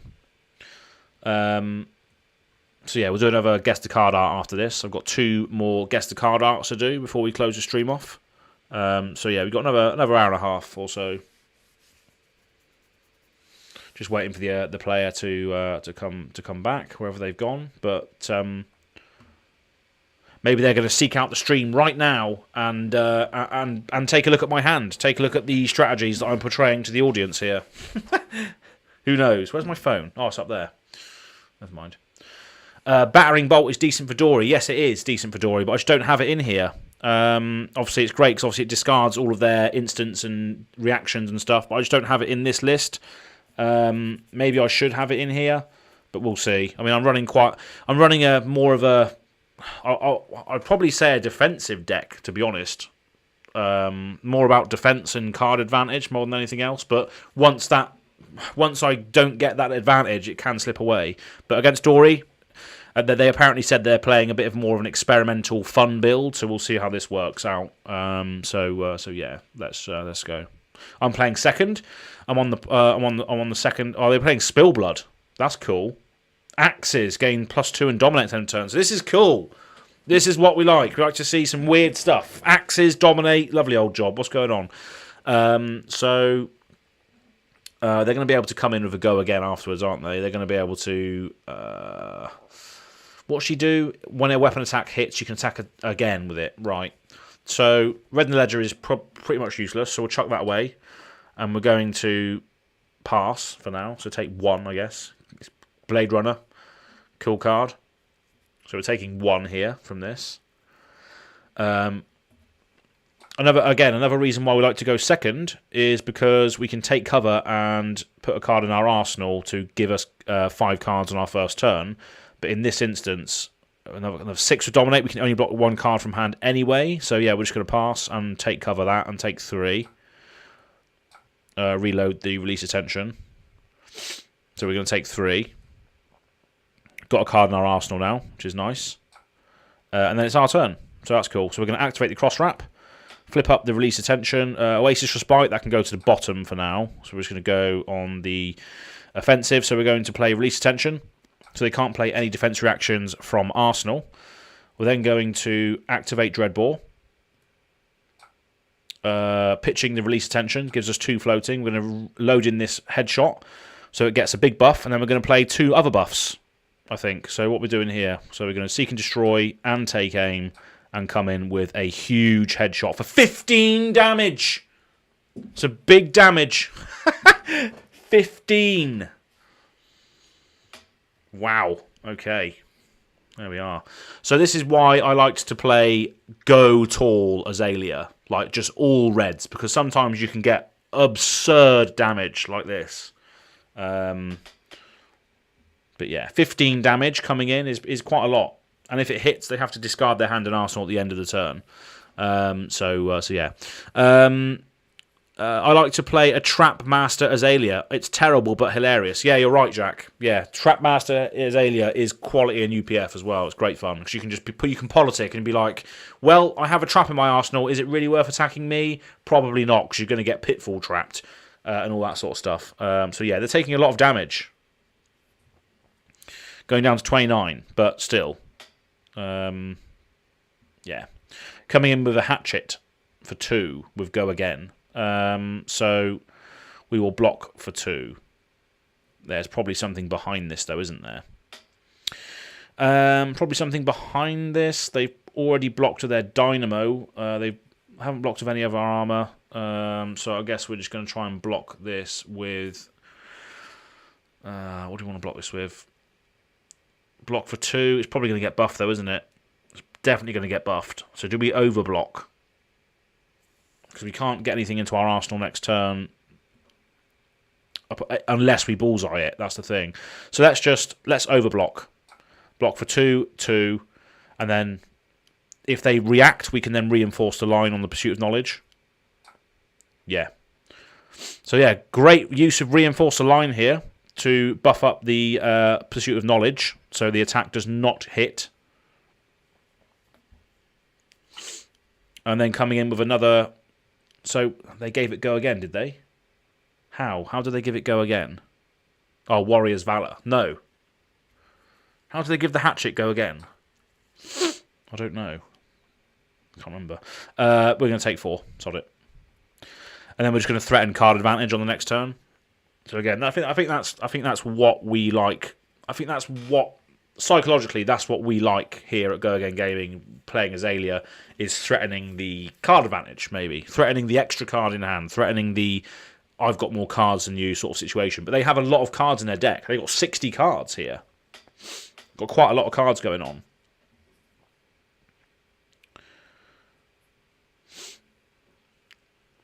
The Hatchet build was one of the most popular options during the Monarch meta for those trying to combat Chain. Oh, interesting. Yeah, I wasn't around for that, so that's a cool bit of history.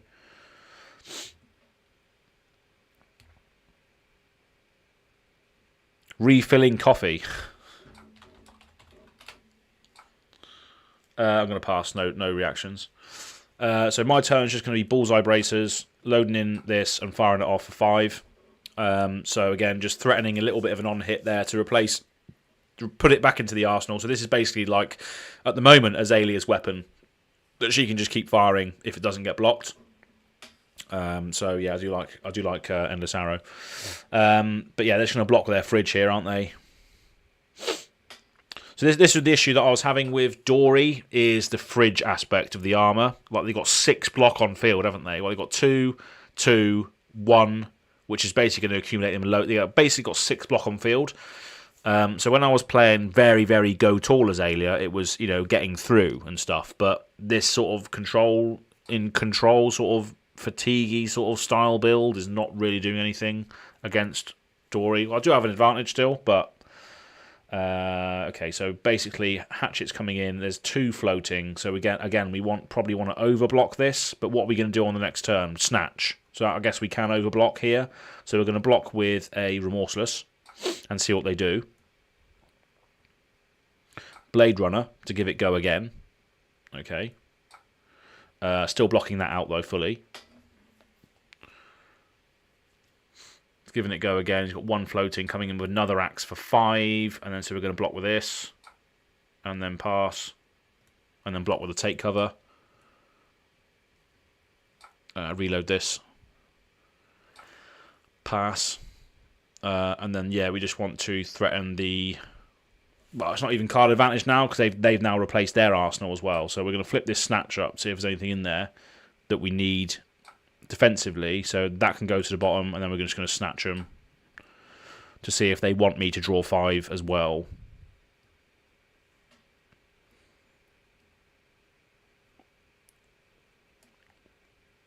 Do they want me to draw 5 as well? That's the question I'm asking. No? They're happy for me to draw 5? No, they're sink belowing. Right, okay. Fair enough.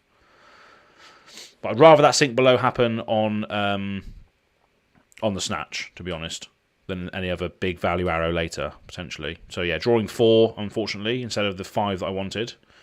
I'm on 51 cards, they're on 54 cards, so again, it's still similar with regards to deck size. I've ticked down their Braveforge bracers once, so I guess that's something. My bullseye bracers has been destroyed, so I guess life totals are still pretty much the same. So this is a good back and forth at the moment, which is what this game is all about. It's not about big, massive value cards. Just dismantle your opponent. We're having a nice little back and forth at the moment. So 2 floating. Obviously, it's going to be a Blade Runner, probably, isn't it? Which is going to pump the next one. So if we just block for 3. We do have a Tunic trigger, so we can load in the Searing Shot and then pump it with the Read the Glide Path as well. So I think we're just going to take some damage here. He's going to give it go again regardless, but it's just whether there's going to be any damage over the top of this one. Blade Runner, no. So the next one's coming in for more. So I block that one, but the next one's coming in for more here now. So maybe I'll just chuck the Perch Grapplers under the bus to prevent the damage, or do I wait for that? Probably going to wait for that, to be honest. Probably going to wait until it's really necessary, because I've still got a tiny bit of a life advantage. So coming in for 5, blocking for 3, taking 2, unless he's got something else going on. No. So down to 30. Cool, right. So we're going to activate Tunic. To gain a resource. Oh, whoops. Did not mean to activate Tunic on your turn.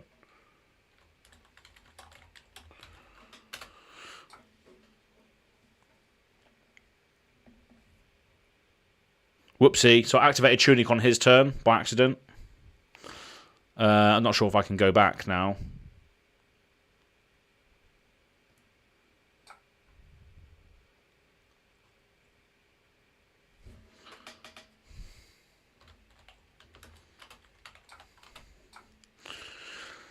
Cool. So basically, he just went back and undid his action. So I'm actually playing against a nice person here. This is for practice, no worries. Yeah, lovely old job. So let me just activate the Tunic now then.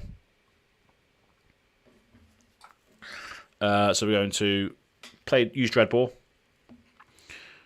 Activate, put Searing Shot in there, play Read the Glide Path.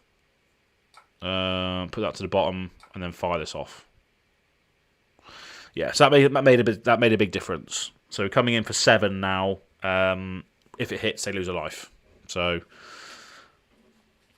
that was nice of them to allow me. They actually undid their turn, so I could go back and activate my Tunic on my turn. So that's a nice opponent here.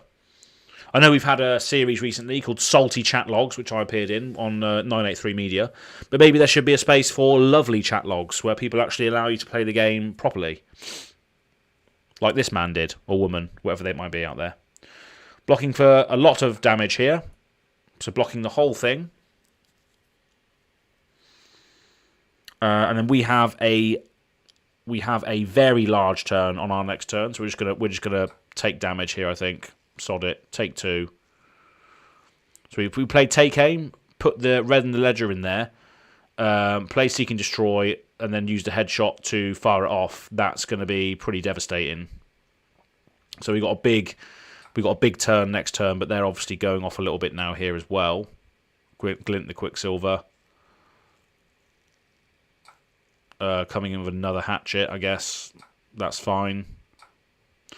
Cool, right, so this is going to be a biggish turn, so we're going to play Take Aim. Reload in the red and the ledger. We're then going to activate the cross wrap to flip the red and the ledger face up. We'll move that to the bottom, so that's not very good. Then we'll play a Seek and Destroy. And then we're going to play the red and the ledger, pitching this. So coming in for 11. If it hits, they can only play 1 action next turn, which is pretty vile. So again, great card against people that want to take multiple actions, but not so good against other characters that want to go massive. So yeah, they are blocking out a lot of it, and they can only now play 1 action. So that's a little bit of tempo regained. So they can only do 1 thing now on their turn. It's just coming in with a hatchet for 2, so I can just block this with block this for 2 here. But saying that, they also have a lot of reactions, so we will just say yeah. They're probably going to catch us out now or something. No? Okay. Fine. So then we're going to play a... If we activate Dreadbore... activate Dreadbore. Yeah, activate Dreadbore, pitching Snatch to put that in there with +1, then release Attention. Yeah. Activate Dreadbore, pitch Snatch, put Searing Shot into the arsenal, release Attention, fire it off.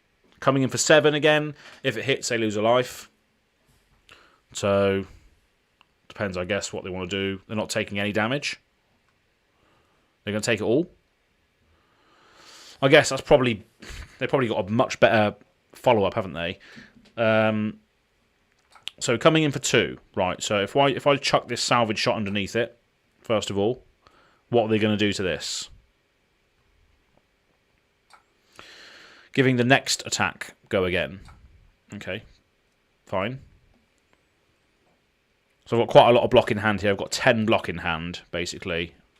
But that can be spread among multiple attacks as well if needed, which is great because the Reinforcer line will allow me to pump up the Remorseless by 4 defense.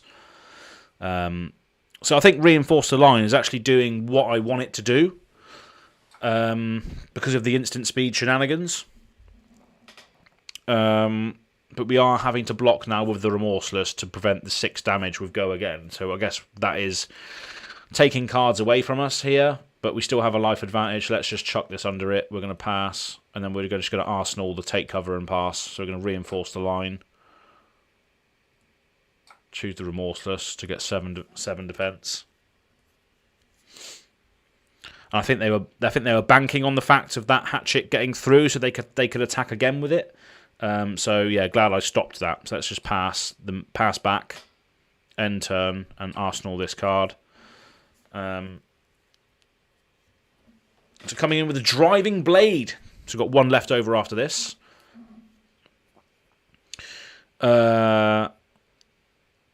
Surely it was more viable to play Sabres or Dawnblade. Yeah, I don't know about the Hatchets build either, to be honest. I don't know what they're doing. But again, it's providing a fun experience because it's not the optimal play, isn't it? Is it? It's not all about the optimal plays, people. It's just about playing cards, having putting some cards around. You don't have to just annihilate your opponents all day every day. That's just not it. Right, so what's going on here? Next one-handed attack gets +3 if it hits. Create a copper token. Right, okay. So they're going a little bit taller now on this attack.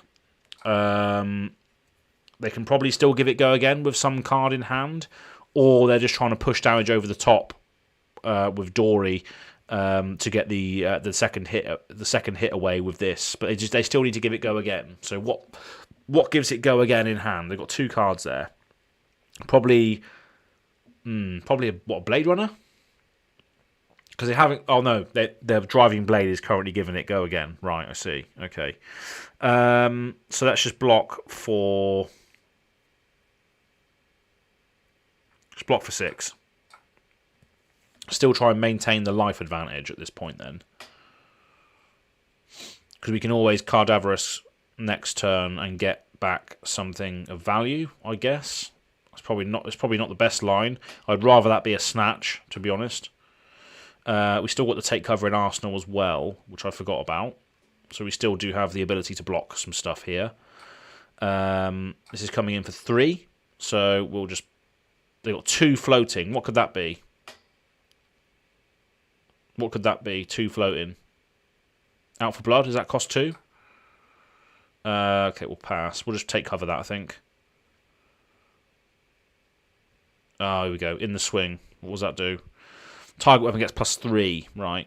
Okay. Play it only if you attacked 2 times. Okay, fine. Right, so I'll play this. Take cover. Blocking 3. I'll reload this Cardaverous to attack with that next turn. And then take 3. They get copper. Right, okay. End turn. So let's flip up the Cardaverous with the cross wrap. What is on top? What is on top? A sleep dart. Does that really matter? If I give it dominate, turns off Dorinthia's ability, doesn't it? So I guess we'll leave that on top. We'll just do it, shall we? Because we've got the tunic trigger to fire it off. So let's activate Azalea. Give the sleep dart dominate. It's end of turn. Play the release attention. And then use the tunic to fuel the attack.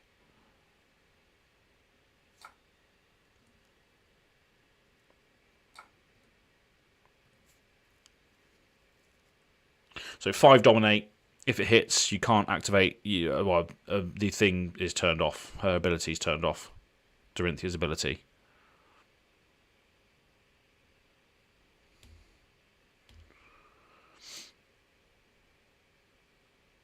So again, chucking the Valiant Dynamos under the bus here. So again, it's just gonna one of those cards that in these sorts of decks will just keep giving you life, basically. So they're taking 1 damage at the moment. So they took 1 damage and Dorinthia's turned off. Right, okay. Spoils of War.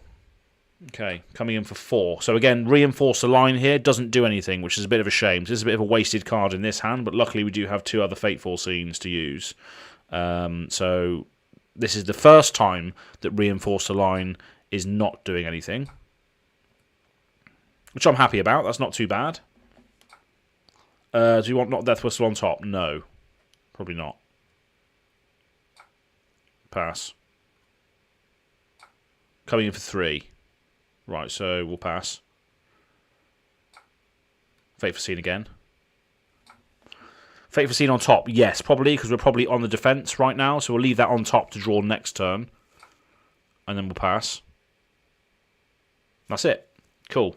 We'll probably put the Reinforcer line into the arsenal to not clog up our hand with it. So we're going to pass. And then we're going to put the Reinforcer line into the arsenal to not clog up our hand with it, because then at least we can draw cards that might be able to defend which we did, which is good. Salvage shot also can be used now as a 7 block, which is nice. So let's just see what happens first before we... Right, coming in for 2.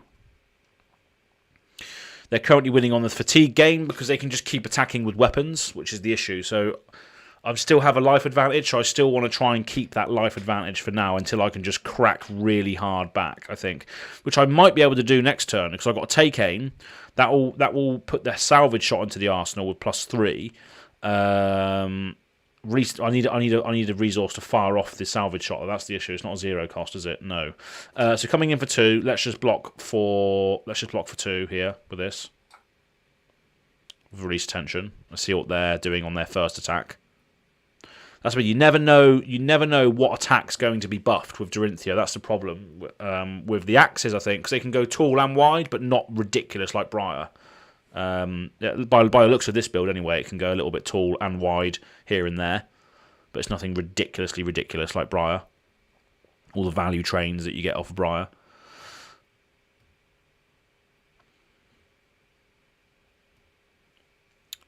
Just been lurking while sorting cards. Off to work for new house. Have a great day. Yeah, have a great day, Goblin Reserve. Thanks for tuning in, and we'll see you very, very soon. In a month, in fact, going to Worlds, mate. Got to be a warrior coming up who is dedicated to the axes. Right, exactly. Yeah, there's got to be. And I think the game's going to be in a great space. Well, the game's in a great space anyway right now, but I think it's going to get even better with the more heroes that come into it. It's going to be awesome. So bear with it. That's why I'm bearing with Azalea, because there's going to be a place for her eventually, and she just needs the right things. Right, so 6 dominate coming in here, so we can block with this, and then play reinforce the line to stop the on hit. Hopefully, pass. Are they going to buff it? Blade Runner, okay. So we'll reinforce the line to stop the on-hit. And that will stop Dorinthia in her tracks then, I think.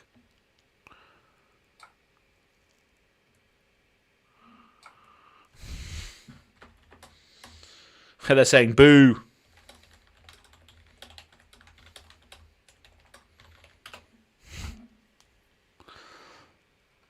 Again, reinforce the line, stopping dominated axes coming through. So that's nice.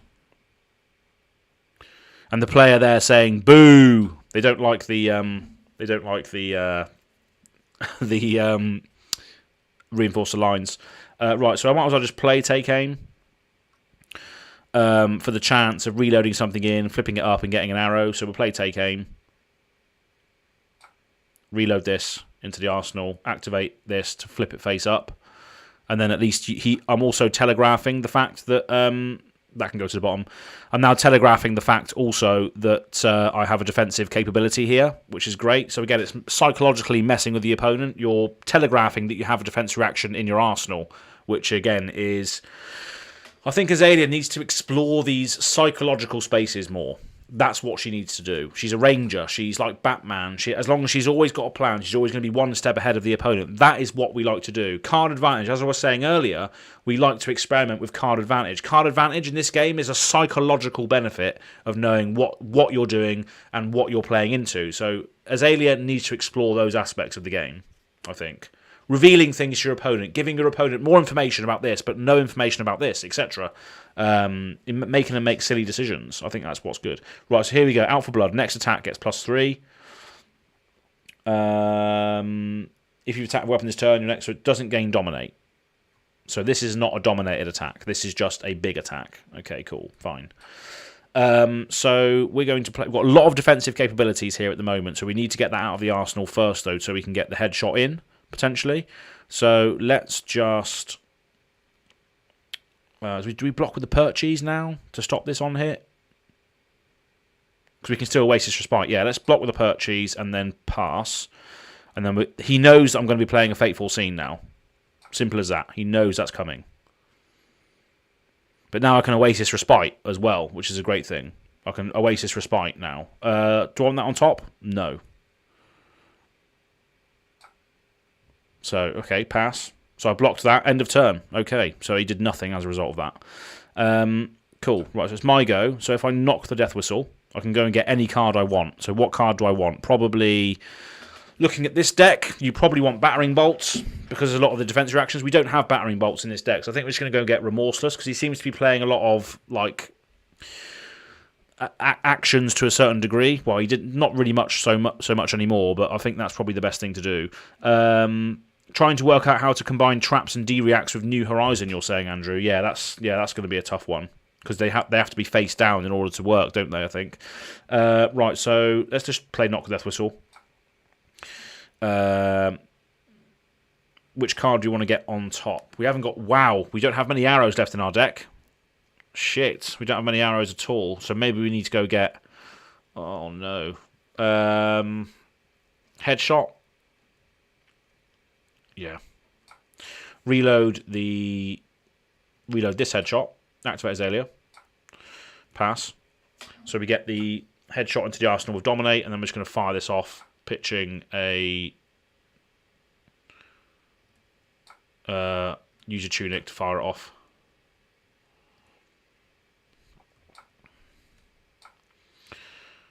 Cool, so 6 Dominate, is it? Is it 6? Yeah. I'll probably go in for the Endless Arrows and all that sort of stuff later. I'm just trying to leak some damage through here rather than use the high value stuff because I've chucked a lot of the stuff away so far. I've used a lot of it. So they blocked... So taking 2 damage. Sink below. Right, okay, fine.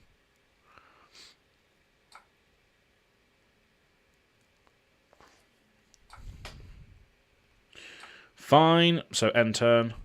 I want to be putting the take cover in Arsenal, I think. Okay. So we have got no arrows on our next turn. We do have a Pursuit of Knowledge, though, so we might be able to play that out and get some card advantage there. So this is coming in first for 2. So do we want to block? We'll block for 2 with a Seek and Destroy, I think. What do they want to do here? Blade Runner. Okay, fine. So they're giving that go again.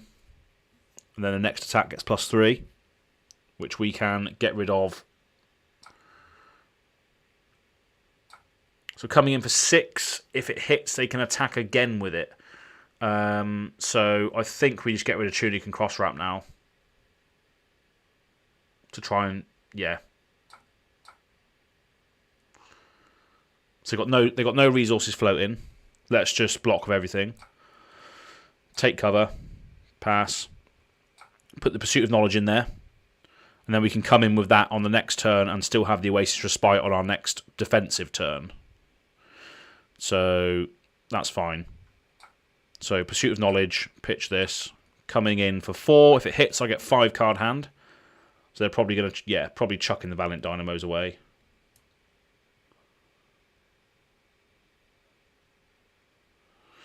Valiant Dynamos are so good, though, aren't they? They're so good. Yeah, forcing 2 blocks, 1 from the fridge, 1 from the thingy. They undid their last action. Right, okay. Sorry, I forgot. About what? What did you forget about? No probs. No probs with a smiley face. Pass.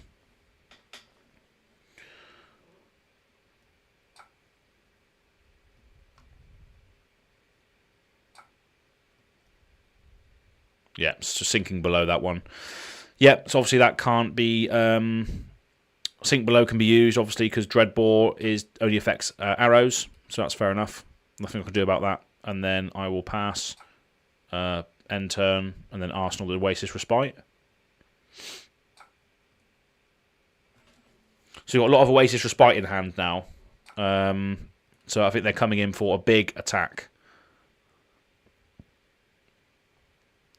Okay, so this gains go again from the hit and run. This is coming in for 2. I need to stop blocking with arrows now, though, I think. So coming in for 2. All right, I'll pass on that. They are fatiguing me now, though, because they've just got axes for days. That's the issue with this. They've just got so many axes all the time. So if I let this hit, though, they can attack again. That's fine. We'll just let it hit for now. We'll take 2. Brave Forges. Here we go.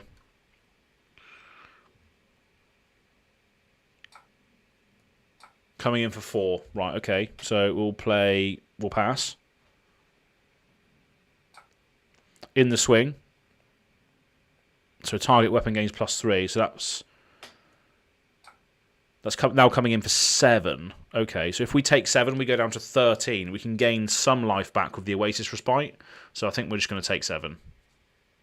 They must be thinking, oh no, they got a massive turn coming up. But we haven't. We really haven't. So we can't, unfortunately, we can't activate Azalea blindly now because I thought they were going to have another attack after that, but I was wrong. So that's a shame. So we're going to activate her blindly. There's nothing else we can really do here anyway. Release tension goes in. That's fine. We'll play it. So that's fine. Played that. We'll then activate Dreadbore. Pitching salvage shot. Pass. Put the salvage shot in the arsenal. Play release attention. Pass. And then we're just going to fire this off. So it's about as big as we can get it. Coming in for 5. Unfortunately, nothing really exciting there, but it does go back into the deck if they don't block it. But they're going to chuck a Valiant Dynamo under it for sure. Another card from hand will be, 3? So they do have to chuck in, the Brave Forge Bracers as well.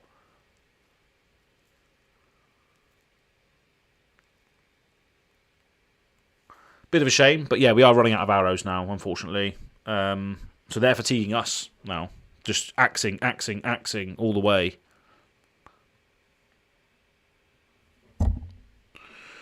Axing all the way, baby.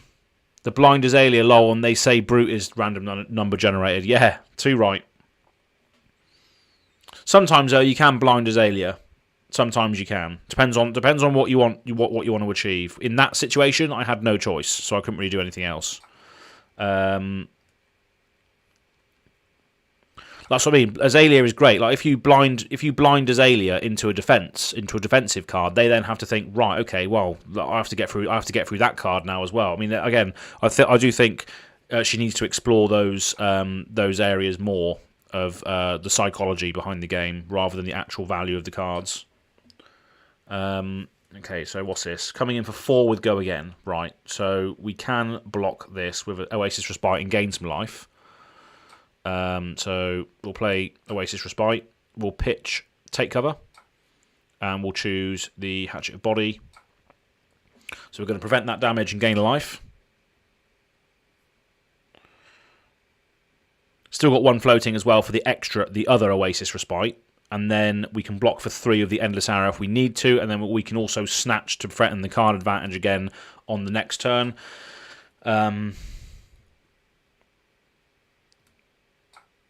So coming in for 3 here. So we're just going to pass again. And Oasis Respite that as well to gain another life back and prevent that from happening. End of turn. Right, okay. So I think what we want to be doing here is loading Dreadbore, loading Endless Arrow with Dreadbore, and then firing off a 5 to get round that, I think. So we're going to do that. So activate Dreadbore, pitch Snatch, put in Endless Arrow. This threatens the same effect, but it's just an extra damage, basically. If it hits, it goes back into hand. Why is the Dreadbore not working?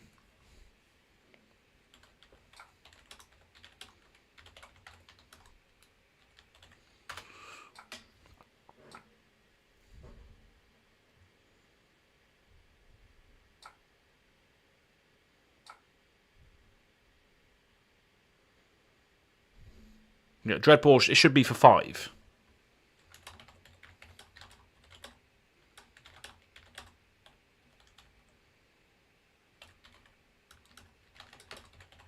That happened before as well, didn't it? Should be for 5 because of Dreadbore. So I loaded it in there with Dreadbore. It's not 4, it's 5. Should be 5. Jotrick, where are you? I need a bug report. I need to print screen this quickly. So I print screen that now because that should be a 5, not a 4.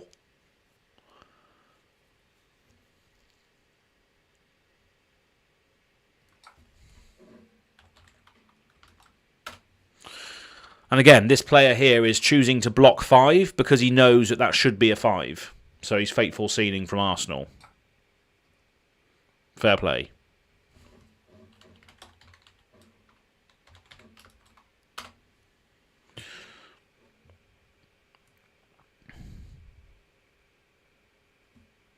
Coming in for 2. So let's just block with our Carnivorous Contraband, I think.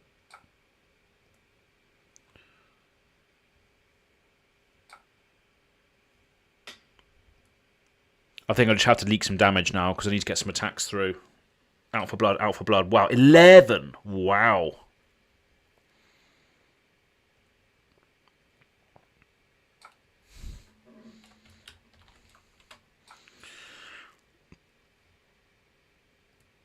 Activate Dreadball. Put Endless Arrow in there. No, I'll put Salvage Shot in there. And then we'll fire the Salvage Shot. So again, should be...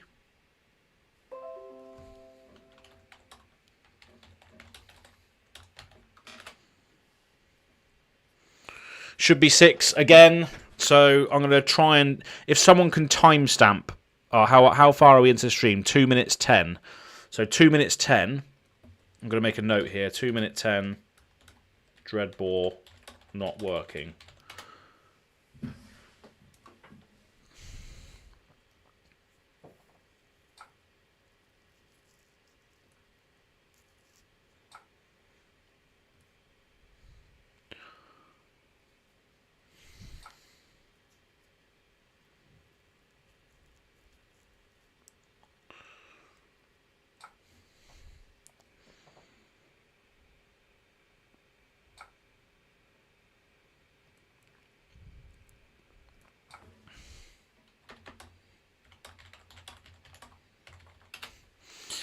The opponent's having some issues with the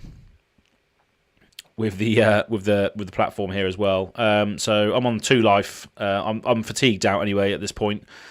So blocking for 3. I can block for 3, but it means I can't do anything on my next turn. Well, I can Pursuit of Knowledge next turn. So let's block for 3. No problem. Pass. I'm just going to play Pursuit of Knowledge. Pitching this.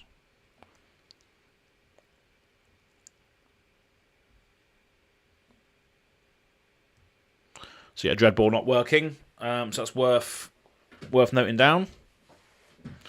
And then after this game, we're going to be doing the random card art again. So stay tuned for that. Random card art competition. So we're going to add this to our arsenal. Still got some defensive capabilities here, but Spill Blood coming in now is going to be quite detrimental to our overall strategy, unfortunately. I'm on 2 life. 4 dominate. Pass. Take cover. Blocking for 4. Oh, it's my go now. Wow, okay. Right, so it's going to play a Read the Glide Path. That can go to the bottom. Then going to activate Dreadball. Pitching a Snatch to load in a Red in the Ledger. I'm just going to fire that off. Pitching Dreadball. So again, this should be a... So it's 5, so it should be a 9. Should be 9.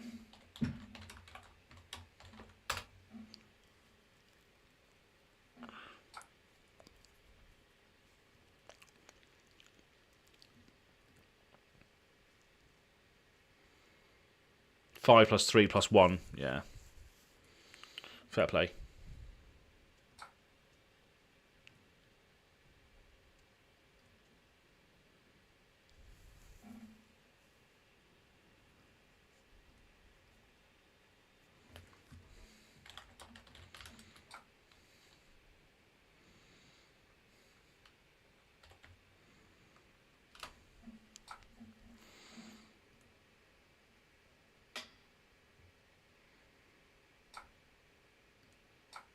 Three. Okay, so we'll block with a Salvage Shot.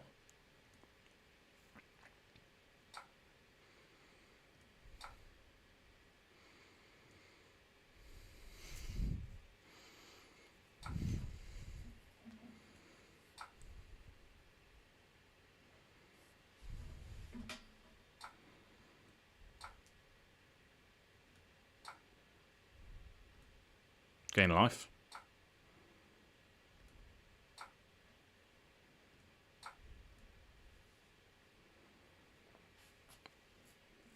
So I'm still hanging in there. I don't know what cards he's got left, but a lot of blues going on now. So I don't know whether I can do anything else. But yeah, I'm pretty much out and about now. Yeah, 5 dominate.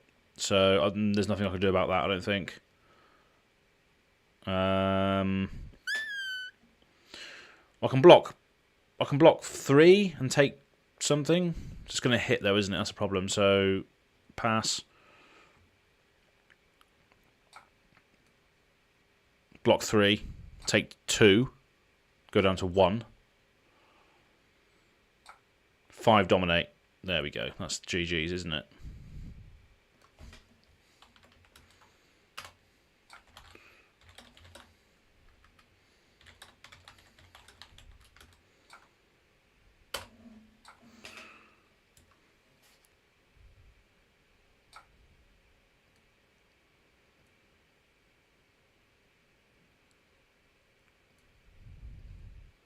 Cool. So yeah, that's a nice example of someone playing fair on Talishar rather than being salty. There was an issue with Dreadbore, obviously not having the damage come through on the +1. So yeah, that's good to see. That's nice. So yeah, that's that. So unfortunately, we couldn't get through against Doriaxes. Cool little game though, a little bit of back and forth. But there was that massive reaction all at once. So 2 out for bloods, and then something else just leaked a load of damage through. There was nothing I could really do at that stage. It was going down to the last sort of section. I think that spill blood got him over the edge. The damage that he needed to leak through came through in the form of dominate at the end there. So there's nothing I could really do against that. You could see that he was running out of options, but the spill blood again, it's just that card he needed to leak the damage through at the end. So yeah, that was a decent game. So I think we've been streaming for a couple of hours. We've got I think 4 viewers in the chat still. So if you are active in the chat and you want to play this game, now is the chance to get your chance at winning an Azalea Cult membership card. Because we don't have many viewers in the chat, so all you have to do is keep your fingers on the triggers to make sure that you get the opportunity to win an Azalea Cult membership card. So we're going to go to what's the card? Here we go. That was the last card we had. Increase attention. So yeah, make sure your fingers are on the triggers. I'm just going to step away for a very, very brief moment, and we'll be back in a moment. So Jacques, you are ready. That's good to know. So obviously we got 1 participant at least. Let me know in the chat if you are ready to play What's the Card. We'll be back very, very shortly. Bear with me 1 sec.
So we're back with what's the card? What is the card? So let me just check the chat to make sure people are in. I love this screen. Yeah, it's cool, isn't it? Yeah, the Azalea screen, the waiting screen is awesome. It is nice, Michael is saying. Yeah, it is a cool little screen. There, let me just show you her again. There she is. Isn't that lovely? Isn't that lovely? Yeah. Cool. Anyway, What's the card? What is the card? So here we go. Hopefully everybody's ready. We've already had one winner today, and that's Dave TCG. So yeah, well done to Dave for winning the Azalea Cult membership card earlier for guessing Increase the Tension. So it's not going to be Increase the Tension again. It's going to be a different card this time. So make sure your fingers are on the triggers. This is what the Azalea Cult card looks like. It is an actual card as well for Praise Be Our Supreme Leader. And again, we are getting an Azalea Cult spoiler in Dynasty. To what degree, I don't know, but we have been told that. So yeah, there is Azalea Cult, Azalea spoilers, and Azalea support coming in the next set. So yeah, make sure you stay tuned for GoAgainGaming. Like and subscribe and all that good stuff if you haven't done so that already. What are you doing? Anyway, what's the card? Here we go. Are you ready? Are we ready? Why I'm ready with that answer, I don't know, Andrew. But yeah, here we go. So we're going to do one more game after this, and then we're going to do one more What's the Card. So hopefully people are going to be hanging around for one more game and before we call it a day. So are we ready? Are we ready? 3, 2, 1, go. What's the card? What is the card?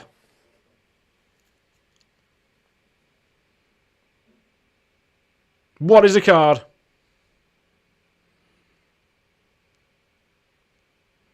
Who's going to be the first one?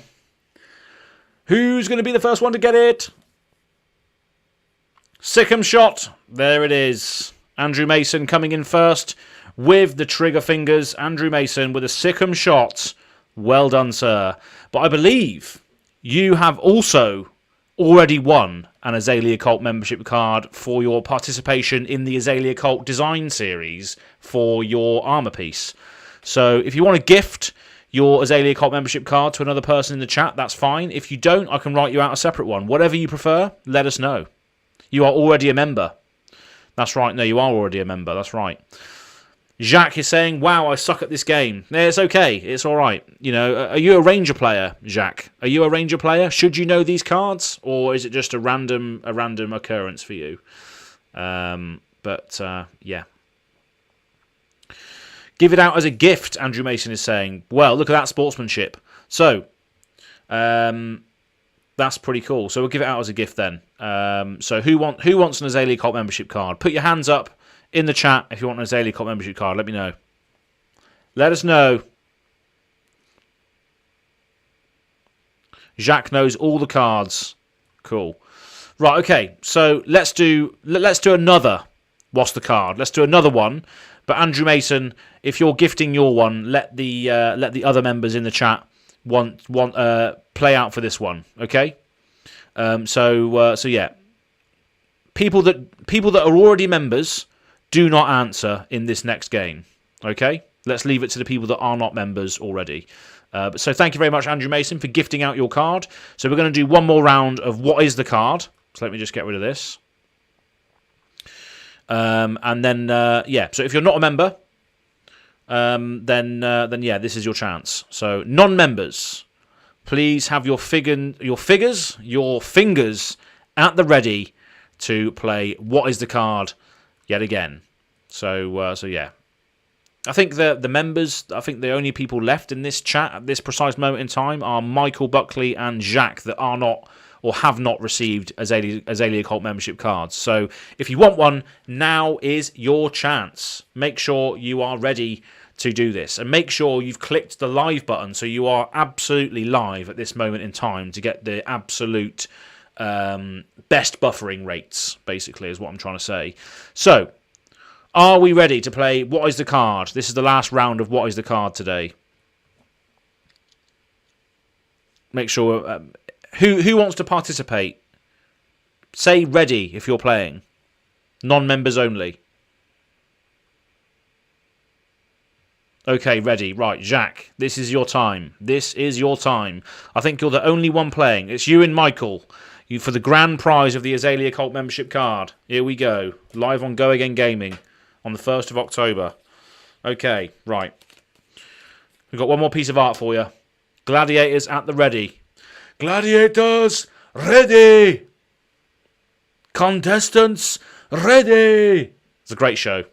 It's a good one. Wolf was my favourite character. Anyway, right then. So, what is the card? 3, 2, 1. Let's go. What is it? What's the card? What is the card? Who's going to get it first? Who's going to get it first? It's going to be Jacques or Michael. Who's going to get it first? Take cover. Boom. We have win. Oh, baby. 1 second after each other there. Do you know what? You can both get Azalea Cult membership cards. That's what we're going to do today. We're both going to give you one. We've got 2 here. I'll just switch the camera so you can see. We've got 2 Azalea Cult membership cards. We've got 2. Both blank. And you are both winners today for participating in the absolute competition that is the What is the Card? Maybe we'll do different What is the Card classes in the future once we've expended the Ranger options. Or when Dynasty comes out, we can do a live What's the Card. That'll be good. That'll be good fun. But yeah, maybe we just do game shows on GoAgainGaming. Maybe that's a good idea. Live game shows. Let me know if you'd be interested in that. Live game shows. Anyway, so let me just go back to this. And again, if you haven't liked this video, subscribe to the channel. If you're watching this and you haven't liked the video, please make sure you do that because it helps the channel. Yeah, thank you very much for tuning in. It's been good fun so far. We're going to play one more game with Azalea, and then we're going to close it off for the day. So thank you very much. I'm going to write those cards out for both of you now. So let me just go back to the other camera here. So take cover. Yeah, that was done. Thanks. All-Star.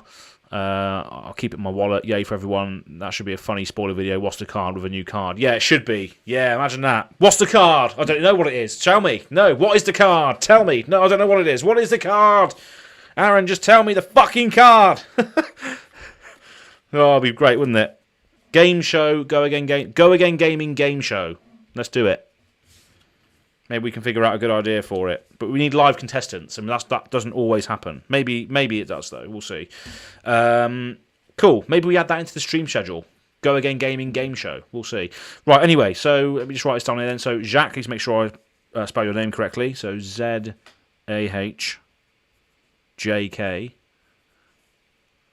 Vadra. V-A-J. What's the card? What's the card? And that was Take Cover. So thank you very much for doing that. So that's your one. So let me just go back to the ambient camera so you can see what's going on. So there's your card. Zajic Vajra, what's the card? Take Cover. That's yours. And then we have Michael Hamilton as well, don't we? Michael Buckley, sorry. Michael Hamilton, who's that? That's a racing driver, isn't it, or something? No, that's Lewis Hamilton. Don't know who I'm thinking of. Anyway, Michael Buckley. Right, cool. So let's write your name down then as well.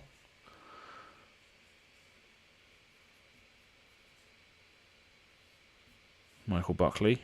Lovely old job. Is it A-E-L? Yeah, it is. Okay, I spelled it right. That is the perfect reveal. Script written. Yeah, absolutely. I think LSS need to see this, really, don't they? They need to endorse the GoAgainGaming game show. Guess the card. Come on. What is the card? What is the new card from Dynasty? The audience is just like, I don't know. You haven't told us yet. Well, what is it? You have to guess what it is, what it does, and the closest person who gets it gets the card themselves to reveal on their own channels and socials. Yes. Anyway. So, what am I saying here? What's the card? What's the card? I mean, that could be a whole game show in itself. Just what's the card? What's the card? Why am I looking in this camera? It's over there. This one.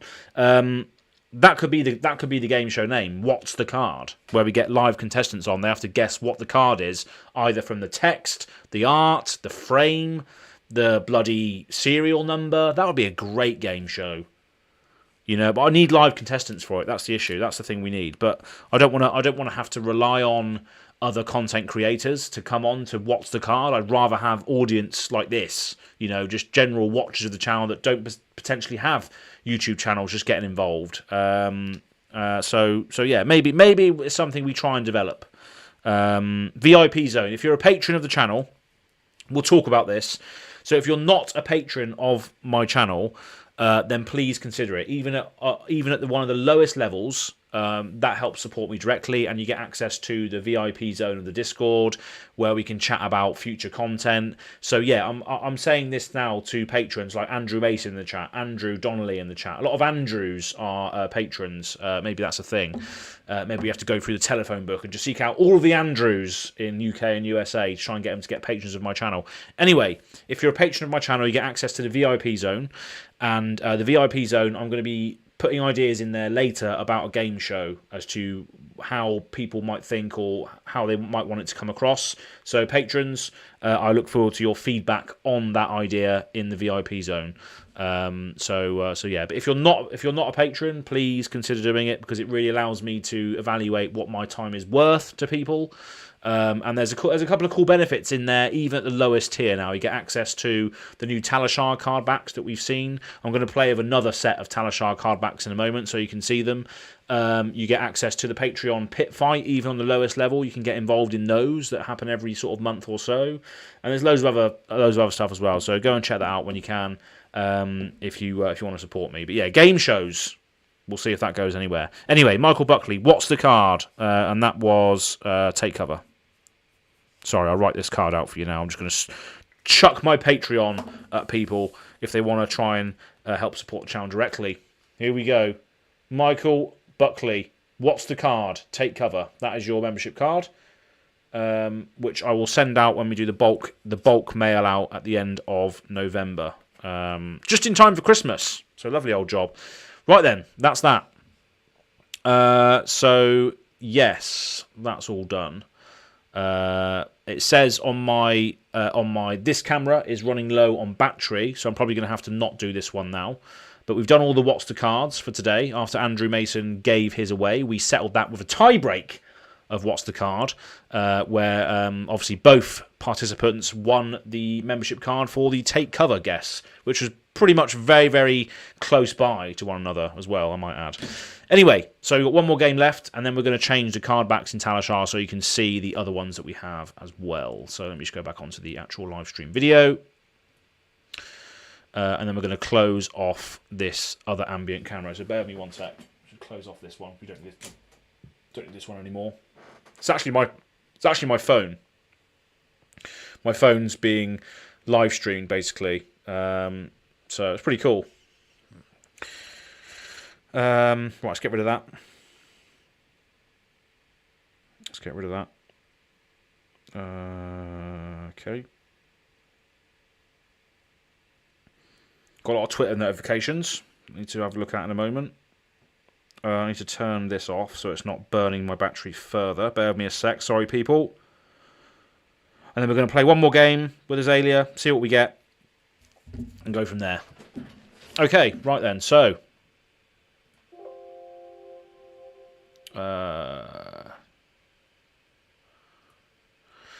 take cover, more like take out, dominate. Yes. So yeah, take cover's good for that reason. So basically, if you manage to string together a load of take covers, you can stop a big dominated attack.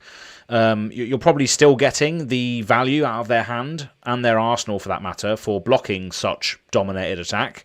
But yeah, it's pretty cool. Cheers, got the tech sorted. Yeah. The tech is definitely sorted, and this is what GoAgainGaming is all about. These high quality live streams. Let's be honest. You guys have known for the longest time. This is what I spend a lot of time on: is the live streams, making sure the live show is good. Anyway, speaking of which, again, join the Discord if you're not in there already for the GoAgainGaming Open 5, which is going to be hopefully November. I can't remember what the date is, but yeah, I'll promote that closer to the time. But yeah, so we're going to play one more game with Azalea, and we just try and change out these card sleeves to a different Azalea card sleeve. So I'm just going to go into single player mode very quickly with my deck list, and then change the card sleeves.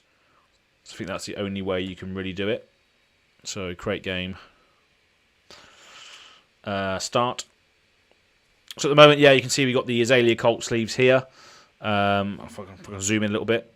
So as you can see here, I've got the Azalea Cult sleeves which is quite nice. But then if we go into the main menu, we can actually choose which one we want. So we've got GoAgainGaming sleeves. So we change those. We've got these ones. So you got the sort of retro mullet style the sleeves there. So we've got quite a few ones. We've got the Azalea Cult, obviously, which is what we've seen already, the Azalea Cult sleeves. Then we've also got Gag Azalea, which is like the Azalea sort of on the bed sort of style situation.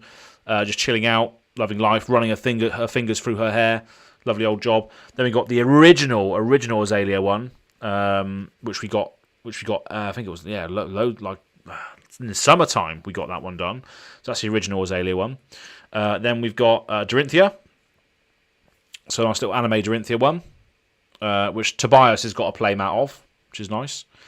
Then we also have Dromai,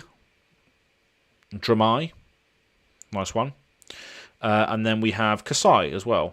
So we've got Kasai represented in there as well. So there's quite a few different sleeves you can get if you're a patron of the channel. And again, at any level, if you're a patron of the channel, you can access all of these sleeves on Talishar if you log in with your Patreon account. So again, any level of my Patreon. And I think it starts at £2 a month or something like that. And that really just help support me directly and get some really, really cool sleeves on Talishar and rep your favourite channel, of course. But yeah, so we're going to play with the Gag Azalea sleeves this time, just these ones. And we're just going to exit this game. So home page, and then I guess just see if we can get another game in. So let me just copy and paste the deck into here. And then just type in GoAgainGaming messing around, public, and then we'll just create the game, shall we? Zoom out a little bit more. Oh, I think we've disconnected.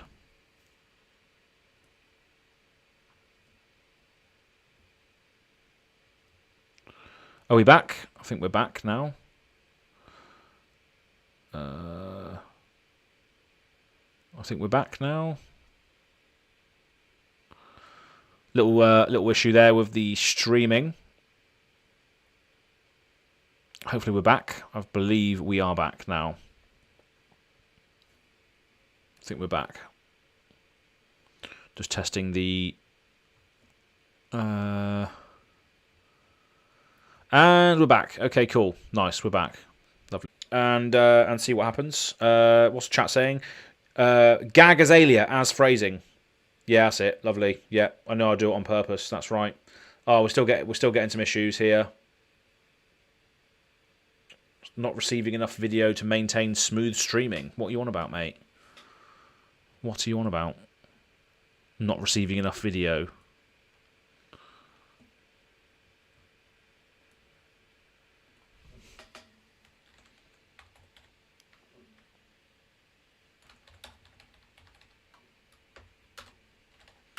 Technical issues. Yay. Brilliant. Okay, right. So... are we back now? I need to keep looking at the stream now, I guess. It's green light, red light, green light, red light. It's like bloody Squid Game in here. It's like red light, green light, fucking... Okay, I think we're back now. We will see.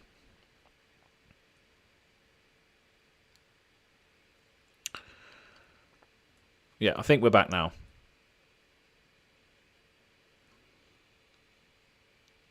I think we're back now.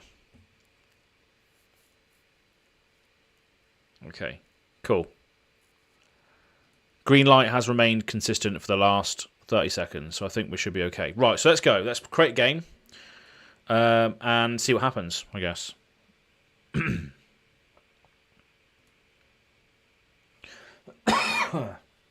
Okay.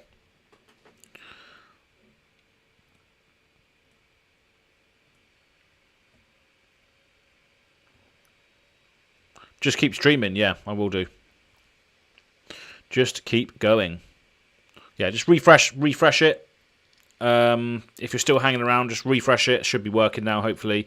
You're live for me. Okay, cool. That's all that matters. As long as I'm live for Jacques, that's all that matters. I'm not sure if we're going to get another game, to be honest. Well, we probably will. It's very active, isn't it? But to what extent? What game will we get? That's going to be the issue. That's going to be the thing, isn't it?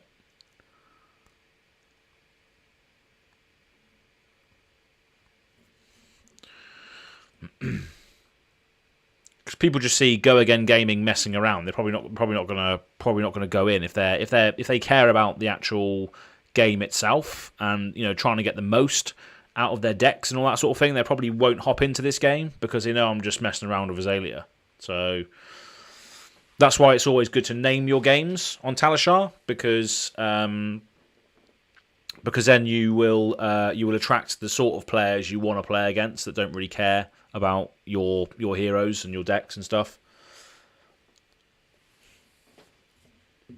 So yeah, we will see. We haven't had a great day today with Azalea, unfortunately, but that's always going to happen with Azalea currently, unfortunately, until she gets some really, really good stuff.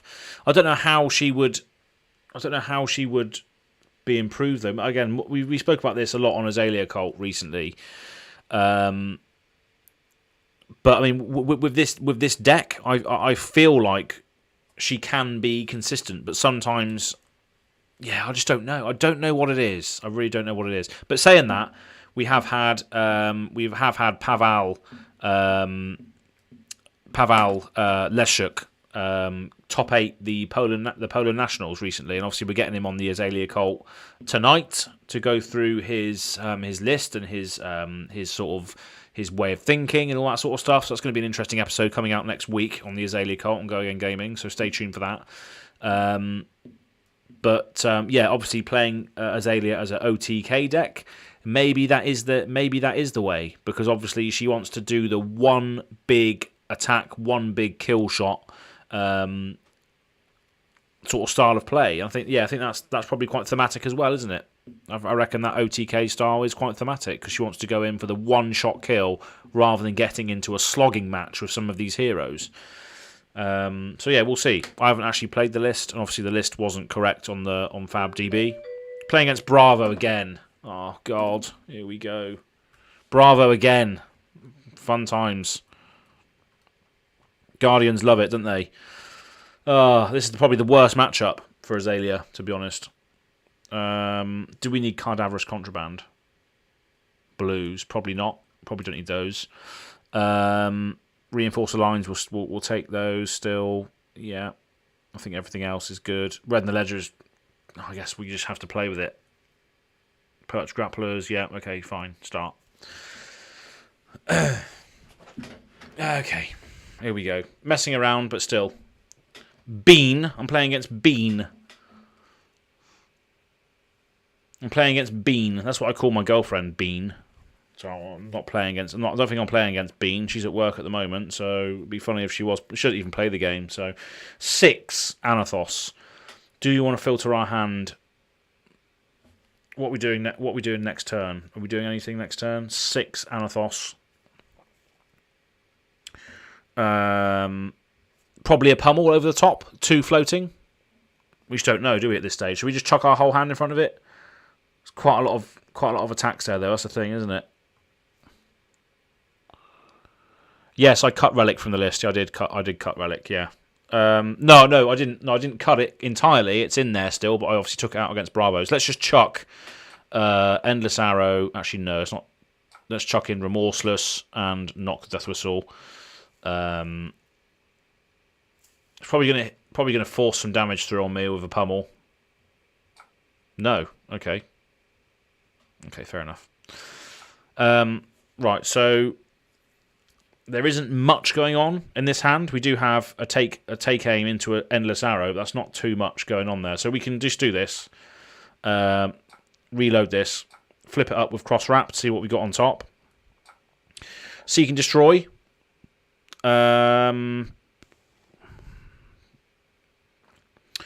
We could leave that on top. We could activate Azalea to put Seek and Destroy into the arsenal. Play the Seek and Destroy to give the next attack +3. Bullseye Braces the Searing Shot into the arsenal will +1. And then fire that off for 11. If it hits, they lose a life and destroy their arsenal at the end. I think we should have to go with that, I think. Let's just do that. So yeah, we're going to leave that on top. We're going to activate Azalea. Play Seek and Destroy.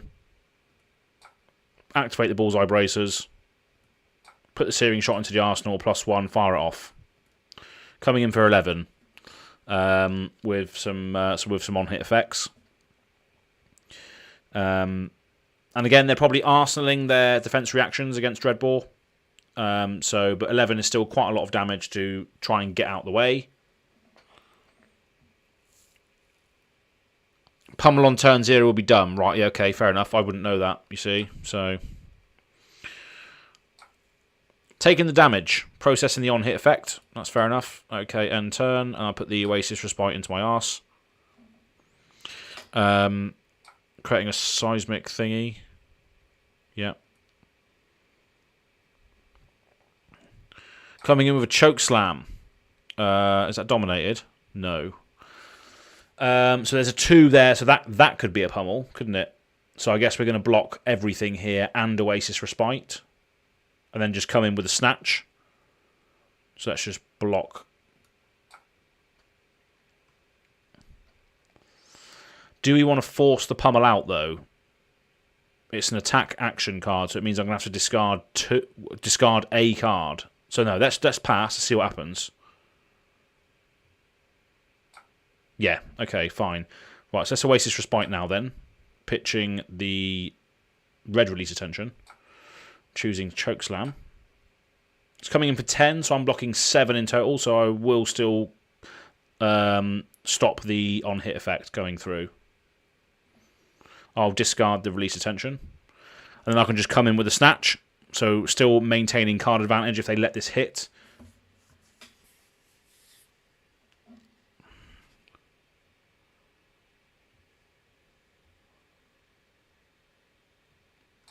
Yeah, blocking with the Iron Rot, blocking with the Buckling Blow. So still maintaining card advantage when I draw up to 4.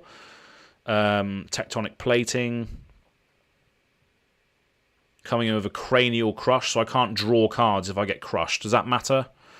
My next turn's probably just going to be Pursuit of Knowledge to again maintain even more card advantage. So let's just do.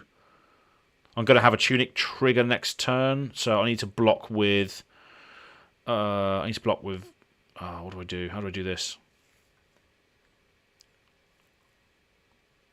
So the drawing card doesn't matter, but I need to still block and still pursuit next turn. So I need to block with 5. So if I block 5, I can still Tunic. Tunic and Oasis to fire off the pursuit. I think that's the best thing to do. So block with a salvage shot. Block with release attention. Pass. Take 3. Then I activate the Tunic. Then I play Pursuit of Knowledge, pitching this. So again, coming in for 4, and if it hits, I get 5 cards. So now blocking with both equipments. So, yeah, it's hard getting through that fridge, isn't it? Coming in for 11. If it hits, I discard 2 cards.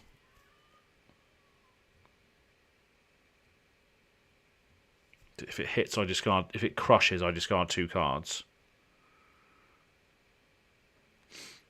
So so he's going to have 5 cards at the end of this turn. So so he's already broke a lot of his armor. So if I chuck 2 underneath, so 2, 3, and 3 would be 8. So that would stop the crush. And I could still pursue again on my next turn. So I guess I just need to do that. 2, 3, and 3. So blocking 8, taking 3. Going down to 31. Not getting crushed.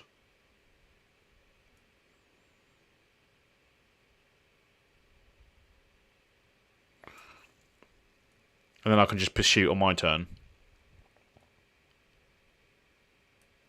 It's not letting me pass for some reason.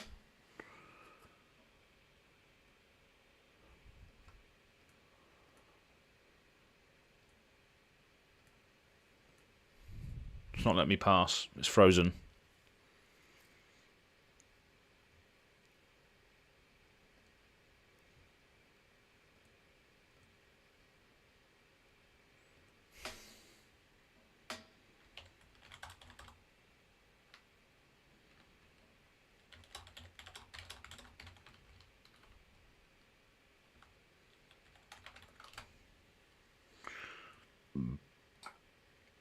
Oh, there we are.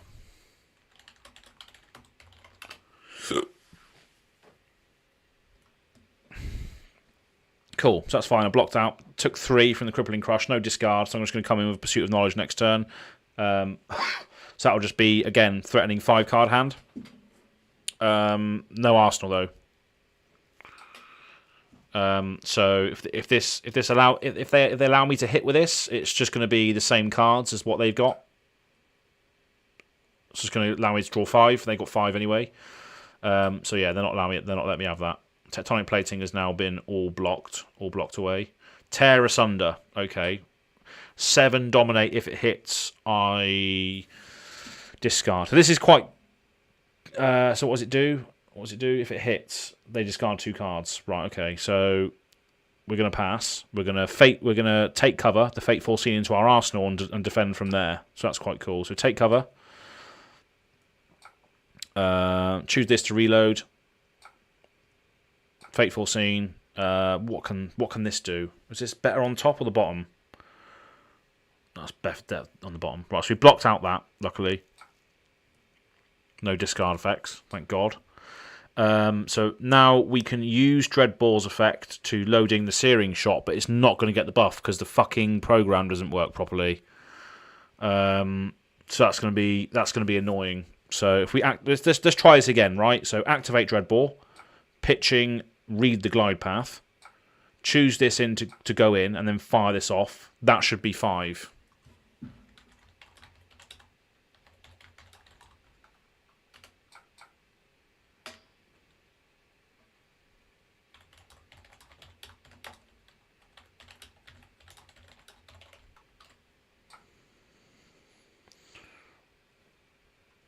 Yeah, so that should be 5. So it should be he should be leaking 2 damage.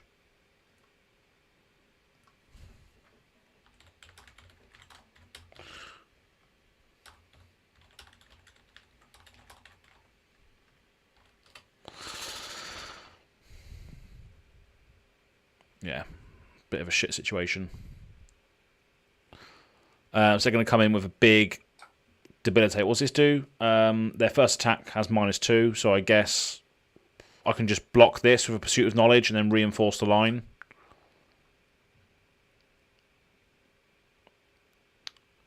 If it deals 4 or more damage, so I guess I just need to block.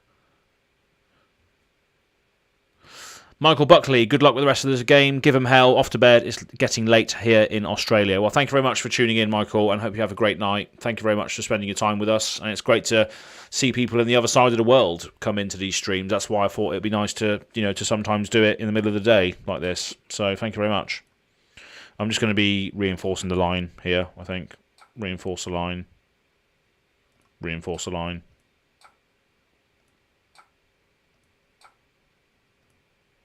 Goes up to 10. Bit of a shame that I had to do that, because now it's just going to be Arsenal pass, which sucks. But hey ho, rouse the ancients. What's going on here? 7 go again. Right. So let's block with a salvage shot and pass. Take cover. Blocking the 7, reloading the fatigue shot.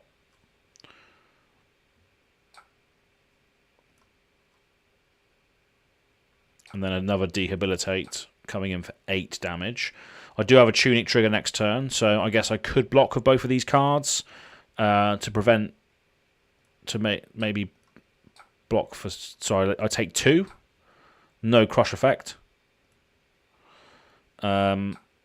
Use the cross wrap to flip up the fatigue shot.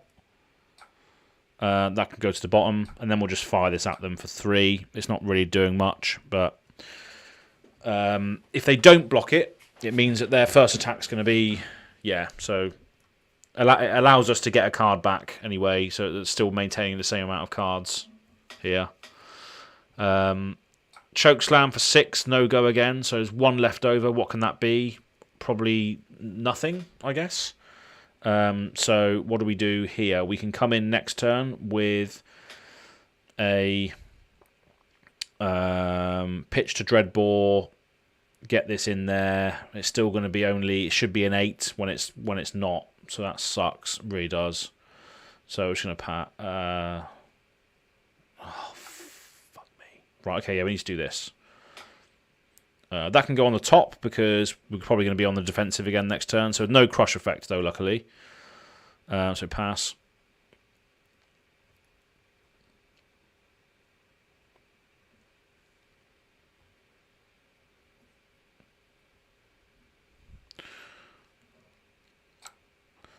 So this is annoying because Dreadball just doesn't work on this platform.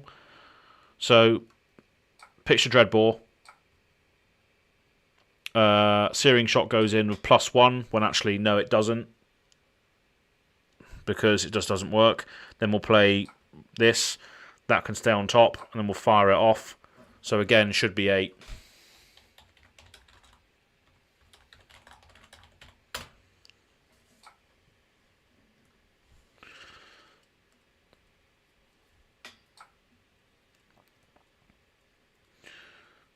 Never mind. Fine.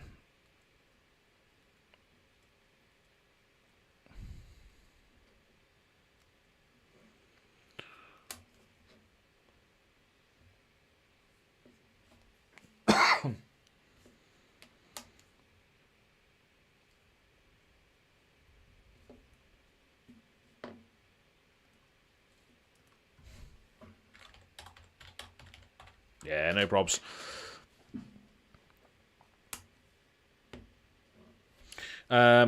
Okay, fine. So coming in with a debilitate for 8 dominate. So again, this is another good way to use reinforce the line.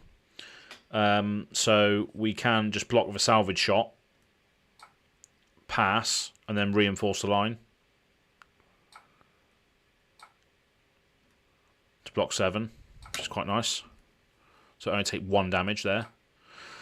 Okay, so this turn is useless though. Unfortunately, we've got nothing to do. So we're just losing a lot of tempo here, blocking with a lot of our attacks, having to block with a lot of our attacks. So it's a bit of a shame, but we will still maintain card advantage because we are going to Arsenal a card and draw up. So we'll see what happens on this turn. Spinal Crush. Okay, so cards, attacks, and activated abilities can't have go again. So this is a bit of an issue. But maybe not even maybe not so much an issue because we don't have any buffs in hand anyway. So we can only do one thing next turn anyway. So if we block with a Sleep Dart and then pass, we can take cover, reload the Endless Arrow, not get crushed by Spinal Crush, and then be able to release attention next turn to come in with an Endless Arrow. But we will use the Cross Wrap first to see what's on top. That can go to the bottom. Then we'll play Release Attention, and then fire this Endless Arrow at them for 6. If it hits, it goes back into hand. So that's a nice little number. A lot of their equipment's gone, so blocking 6, fine. Pass. And now I have essentially 2 cards more than them. So it's just depends on what they can do with this. Anathos. Anathos for 6. Okay. Our next turn could potentially be quite good because we've got 3, 3, 3, and so yeah, we've got 12 next turn potentially. So I guess we just take 6. Fuck it.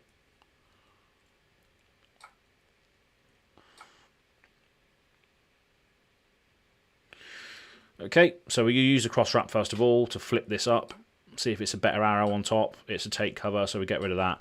And then we're just going to unload all of our hand here to read the glide path to opt again. Fatigue Shot, that can go on top. That's a good little one. So we're going to activate Azalea, give Fatigue Shot Dominate, then we're going to play Release Attention, so they can't play any defense reaction from Arsenal, then play a Take Aim to give it +3 again, and then we're going to fire this off, activating the Tunic trigger instead, to give us that. This is a great swing here. 12 dominate halves the attack of their next attack. So yeah, and they can't play any defense reactions. So that was a nice little line to get into there. Nice little line to get into. And then we also got the snatch as well, which we can just put in our arsenal for next turn. We can block with our entire hand again next turn, and then just threaten the card advantage with the snatch. Well, I say threaten, we are 10 life below the Bravo player, and obviously the Bravo is the meta, but hey-ho. We'll see what happens with this.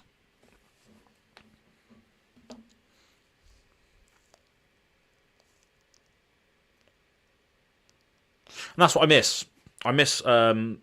Sometimes miss the very, very go tall Azalea, because you can sometimes get those just massively heavy red lines going, but you just don't have much blocking capability. Whereas in this deck, it's more about actually having a to and fro with your opponent. Sometimes it works, sometimes it doesn't. But yeah, you've got a lot to think about here. 12 dominate fatigue shot coming in. So yeah, this is a big decision, I guess, with this one. I can also see now as well, we've got 9 viewers in the chat. So if... Oh, they're passing. Okay. If people are around in the chat, say hello. And if you want to partake in the next Azalea Cult What's the Card competition, we can do another one, potentially. And then we're going to add this snatch to the arsenal. So their next attack's going to be halved. Tear Asunder. Anathos. Okay, right, that's annoying. So 1, 2. So we're going to discard 2 cards regardless, aren't we? So if it hits, we discard 2 cards. Okay. We're going to snatch anyway. We discard the cards of our choice. So I guess we discard. We block with Red and Legix. That does nothing for us. And then we pass. Take 4, discard 2. So we're probably going to discard Release Attention and Fatigue and Take Aim. Oh, it's only 1 card. Discard 1 card. Oh, we have to discard 2. So Release Attention, Take Aim. Fine. I guess. Then we just come in with a snatch. We might as well just reveal the top card. Yeah, we'll take that because that's defensive. Then we'll just snatch them for 4. We probably don't care about that damage now because it doesn't make a difference to the amount of cards on the table here. So it's probably just going to take that. I get to draw the card I just got, and I'll arsenal the take cover. So I've got quite a defensive hand here as well. Oasis Respite, take cover. And I've got take cover in the arsenal as well. So I think they have to try and navigate this fairly interestingly. So 7 go again. So I guess we're going to block with the Endless Arrow for 3 and then pass. And then we're going to take cover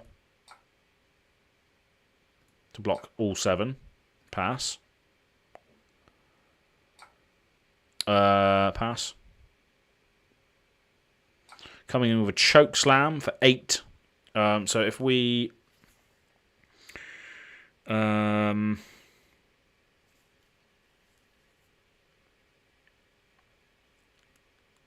can't gain power during the next action phase, Crush effect. The Crush effect doesn't matter because I'm not going to have a turn next turn anyway, by the looks of it. So if we just... Yeah, we'll just block with this. Pass. And then we'll take cover. Reload the Oasis Respite and then draw up. So we take 2. So we go down to 11. Unfortunately, we've got nothing to do. We could blind activate Azalea, but that's probably Spinal Crush for 9. So we do have a nice defensive hand here to a certain degree. We can Oasis Respite. Do we care about the not gaining go again though? Because we're not going to have a turn anyway, are we? We'll just try and block the damage at this point, I think, because it's just, I mean, that's hard, isn't it? You can't really win a card-to-card ratio against Bravo. That's the problem, because you just have to block with all of your cards. And because you've got the range attacks as well, it's hard to get something back in to go back at them with. That's the issue with...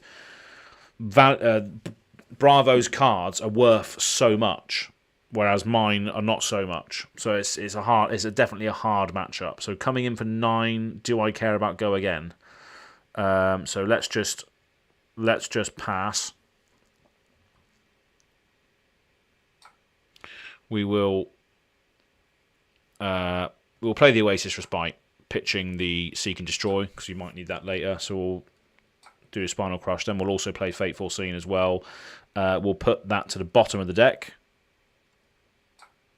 And then we'll pass. So we take 1 damage from that. Then we will just pass again, unfortunately. Reload that. See what else they got, I guess. Choke Slam. What does this do? Can't gain power. 8 can't gain power.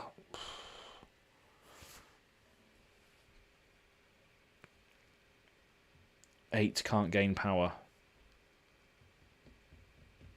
15 cards left in deck against their 32. Yeah. There's just not much you can really do against it.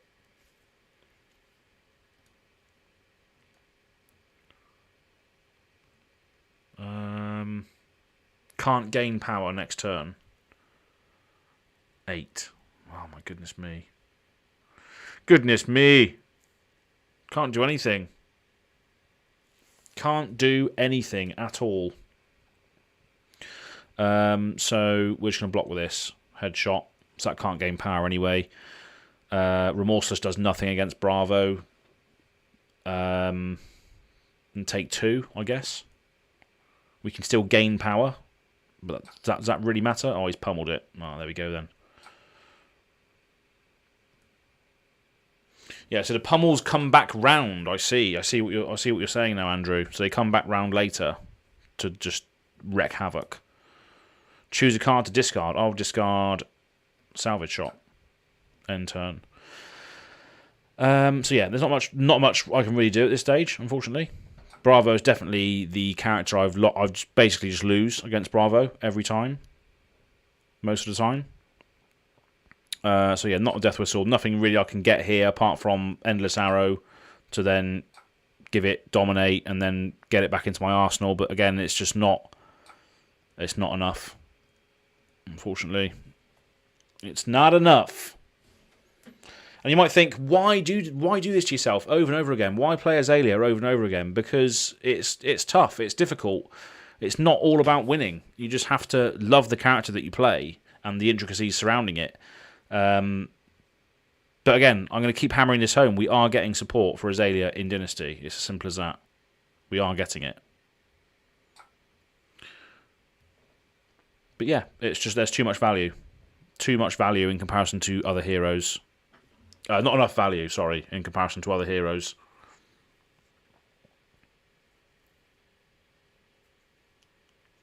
Not enough value in comparison to other heroes. They still got 30 cards in their deck. It's mental. I've got 11. Just goes to show that every card that they play is worth 3 of my cards. Every card that they play is worth 3, basically, because I've got 11. They've got 30 cards. So yeah, it's a tough game. It's a tough game when you're playing Azalea, and they're just going to keep whacking me with a hammer now. So they're going to keep pitching their blues to get the buff, and they're just going to keep whacking me with a hammer. So there's not really much I can do, and the hammer is lethal at this stage as well. So there's not really much I can do with this. So block with a tunic now, block with the cross wrap, and then chuck in the Seek and Destroy for 4. It's probably going to pummel me. So I guess I should have to block everything.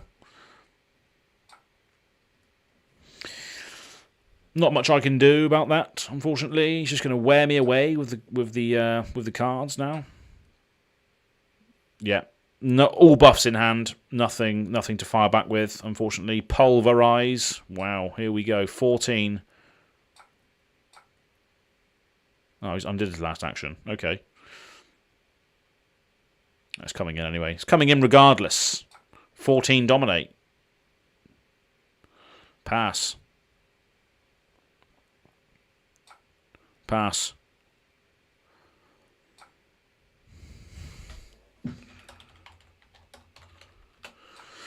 Nice finish. Pulverizing me right at the end. Lovely old job.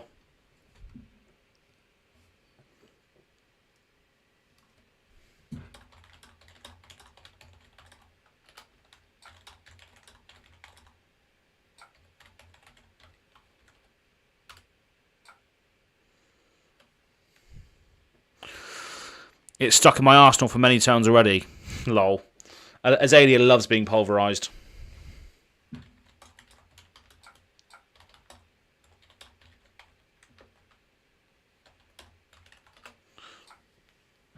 GG. There we go. So, not a great day in the office for Azalea. Never a great day in the office for Azalea. Super Mario Black Tiger joining just at the right time to see Azalea's arse get pulverized. What a great day. This isn't xvideos.com, I swear to God. Right, so that is pretty much all we've got time for today. We've been pulverized, we've been channel mount heroic, we've been battered with Anathos over and over again. And we played 3 games today. We played against 2 Bravos and a Briar. So it's a tough one. The Briar game was pretty good up until the point where they just played Channel Mountain Heroic, and then every single one of their cards was worth like 3 of mine. I just don't think Azalea has that turn where all of her cards are worth like loads of yours. She can take turns off of you, but that doesn't equate to damage. That doesn't equate to winning the game. It just disrupts them. And there's only so much disruption you can do without winning the game, you know. So again, Azalea is great for that. She's great for interacting with the opponent and sometimes taking turns off of them with red and the ledgers and stuff. But against Bravo, Fatigue Shot worked quite well when I dominated it off the top for 12 damage. That is like the equivalent really of taking a turn off of Bravo, but. It's just she has a lot of tools, but she can't really. Sometimes the matchups just don't work for her, unfortunately.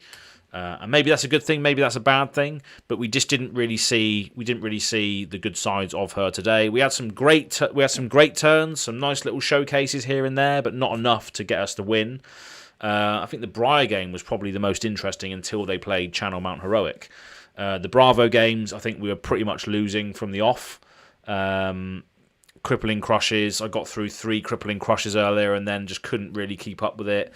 They play a lot of cards in their deck very, very well. Much better than Azalea does, at least. But then saying that, again, as I said before, we are getting support for Azalea in the next set. I don't know what my involvement is with the preview season. I know I'm getting a preview card, but I don't know what day it's being spawned. I don't know how that's going to be presented to people. I don't know that as of yet. So it's going to be very, very interesting. But yeah, it's been a good time today. Thank you very much for everyone who's tuned in. Thanks, Jacques. Great games. Thanks for the stream. Thank you very much. Are you in the Discord, Jacques? Are you in the Discord? Because I need your details to give you your Azalea Cult membership card, which you won earlier today. So we did have 3 winners of Azalea Cult membership cards today. If I just go on to the ambient camera, you'll be able to see this once again. That's the competition. What's the card? So that was that happened earlier. And of course, I've turned my ambient camera off, so I won't be able to show you. But actually, no, I will be able to show you in this camera instead. So if you're new here, or if you're watching this now in the future, or if you've just joined randomly, then please make sure you like, subscribe, and do all that good stuff. Check out my links as well to all my stuff that you can help support me directly. If you're not a patron of the channel, I would highly appreciate if you had a look at it, because there's loads of good things on there, loads of great ways you can help support me. But yeah, speaking of the Azalea Cult membership cards, we had Michael Buckley, who's now gone off to bed because he's from Australia. He won the What's the Card competition, guessing the take cover. We had Jacques, who's in the chat right now. He won the also the same competition. What's the card with the take cover? I actually granted both of these characters, both of these people, the Azalea Cult membership cards for spending their time with me today. And then we had DGTCG also winning the first one earlier today, winning the Increase the Tension art. So well done to Dave for the Guess a Card competition. So yeah, we've got 3 Azalea Cop membership cards to give away. If you're not in the Discord, if you're not on the Patreon, if you're not on all that stuff, go and check it out. That'll be fantastic. It's been a great day today. Jacques, you haven't replied yet as to whether you're in the Discord or not. So if you are, go get in there, because I'm going to need your contact details to send this out to you at the end of November. So thank you very much for tuning in, everybody. Hope you have a great day. It's been a great time, as always, playing Azalea, messing around with our arse, and doing all sorts of dirty and disgusting things. Anyway, we'll see you next time. Peace.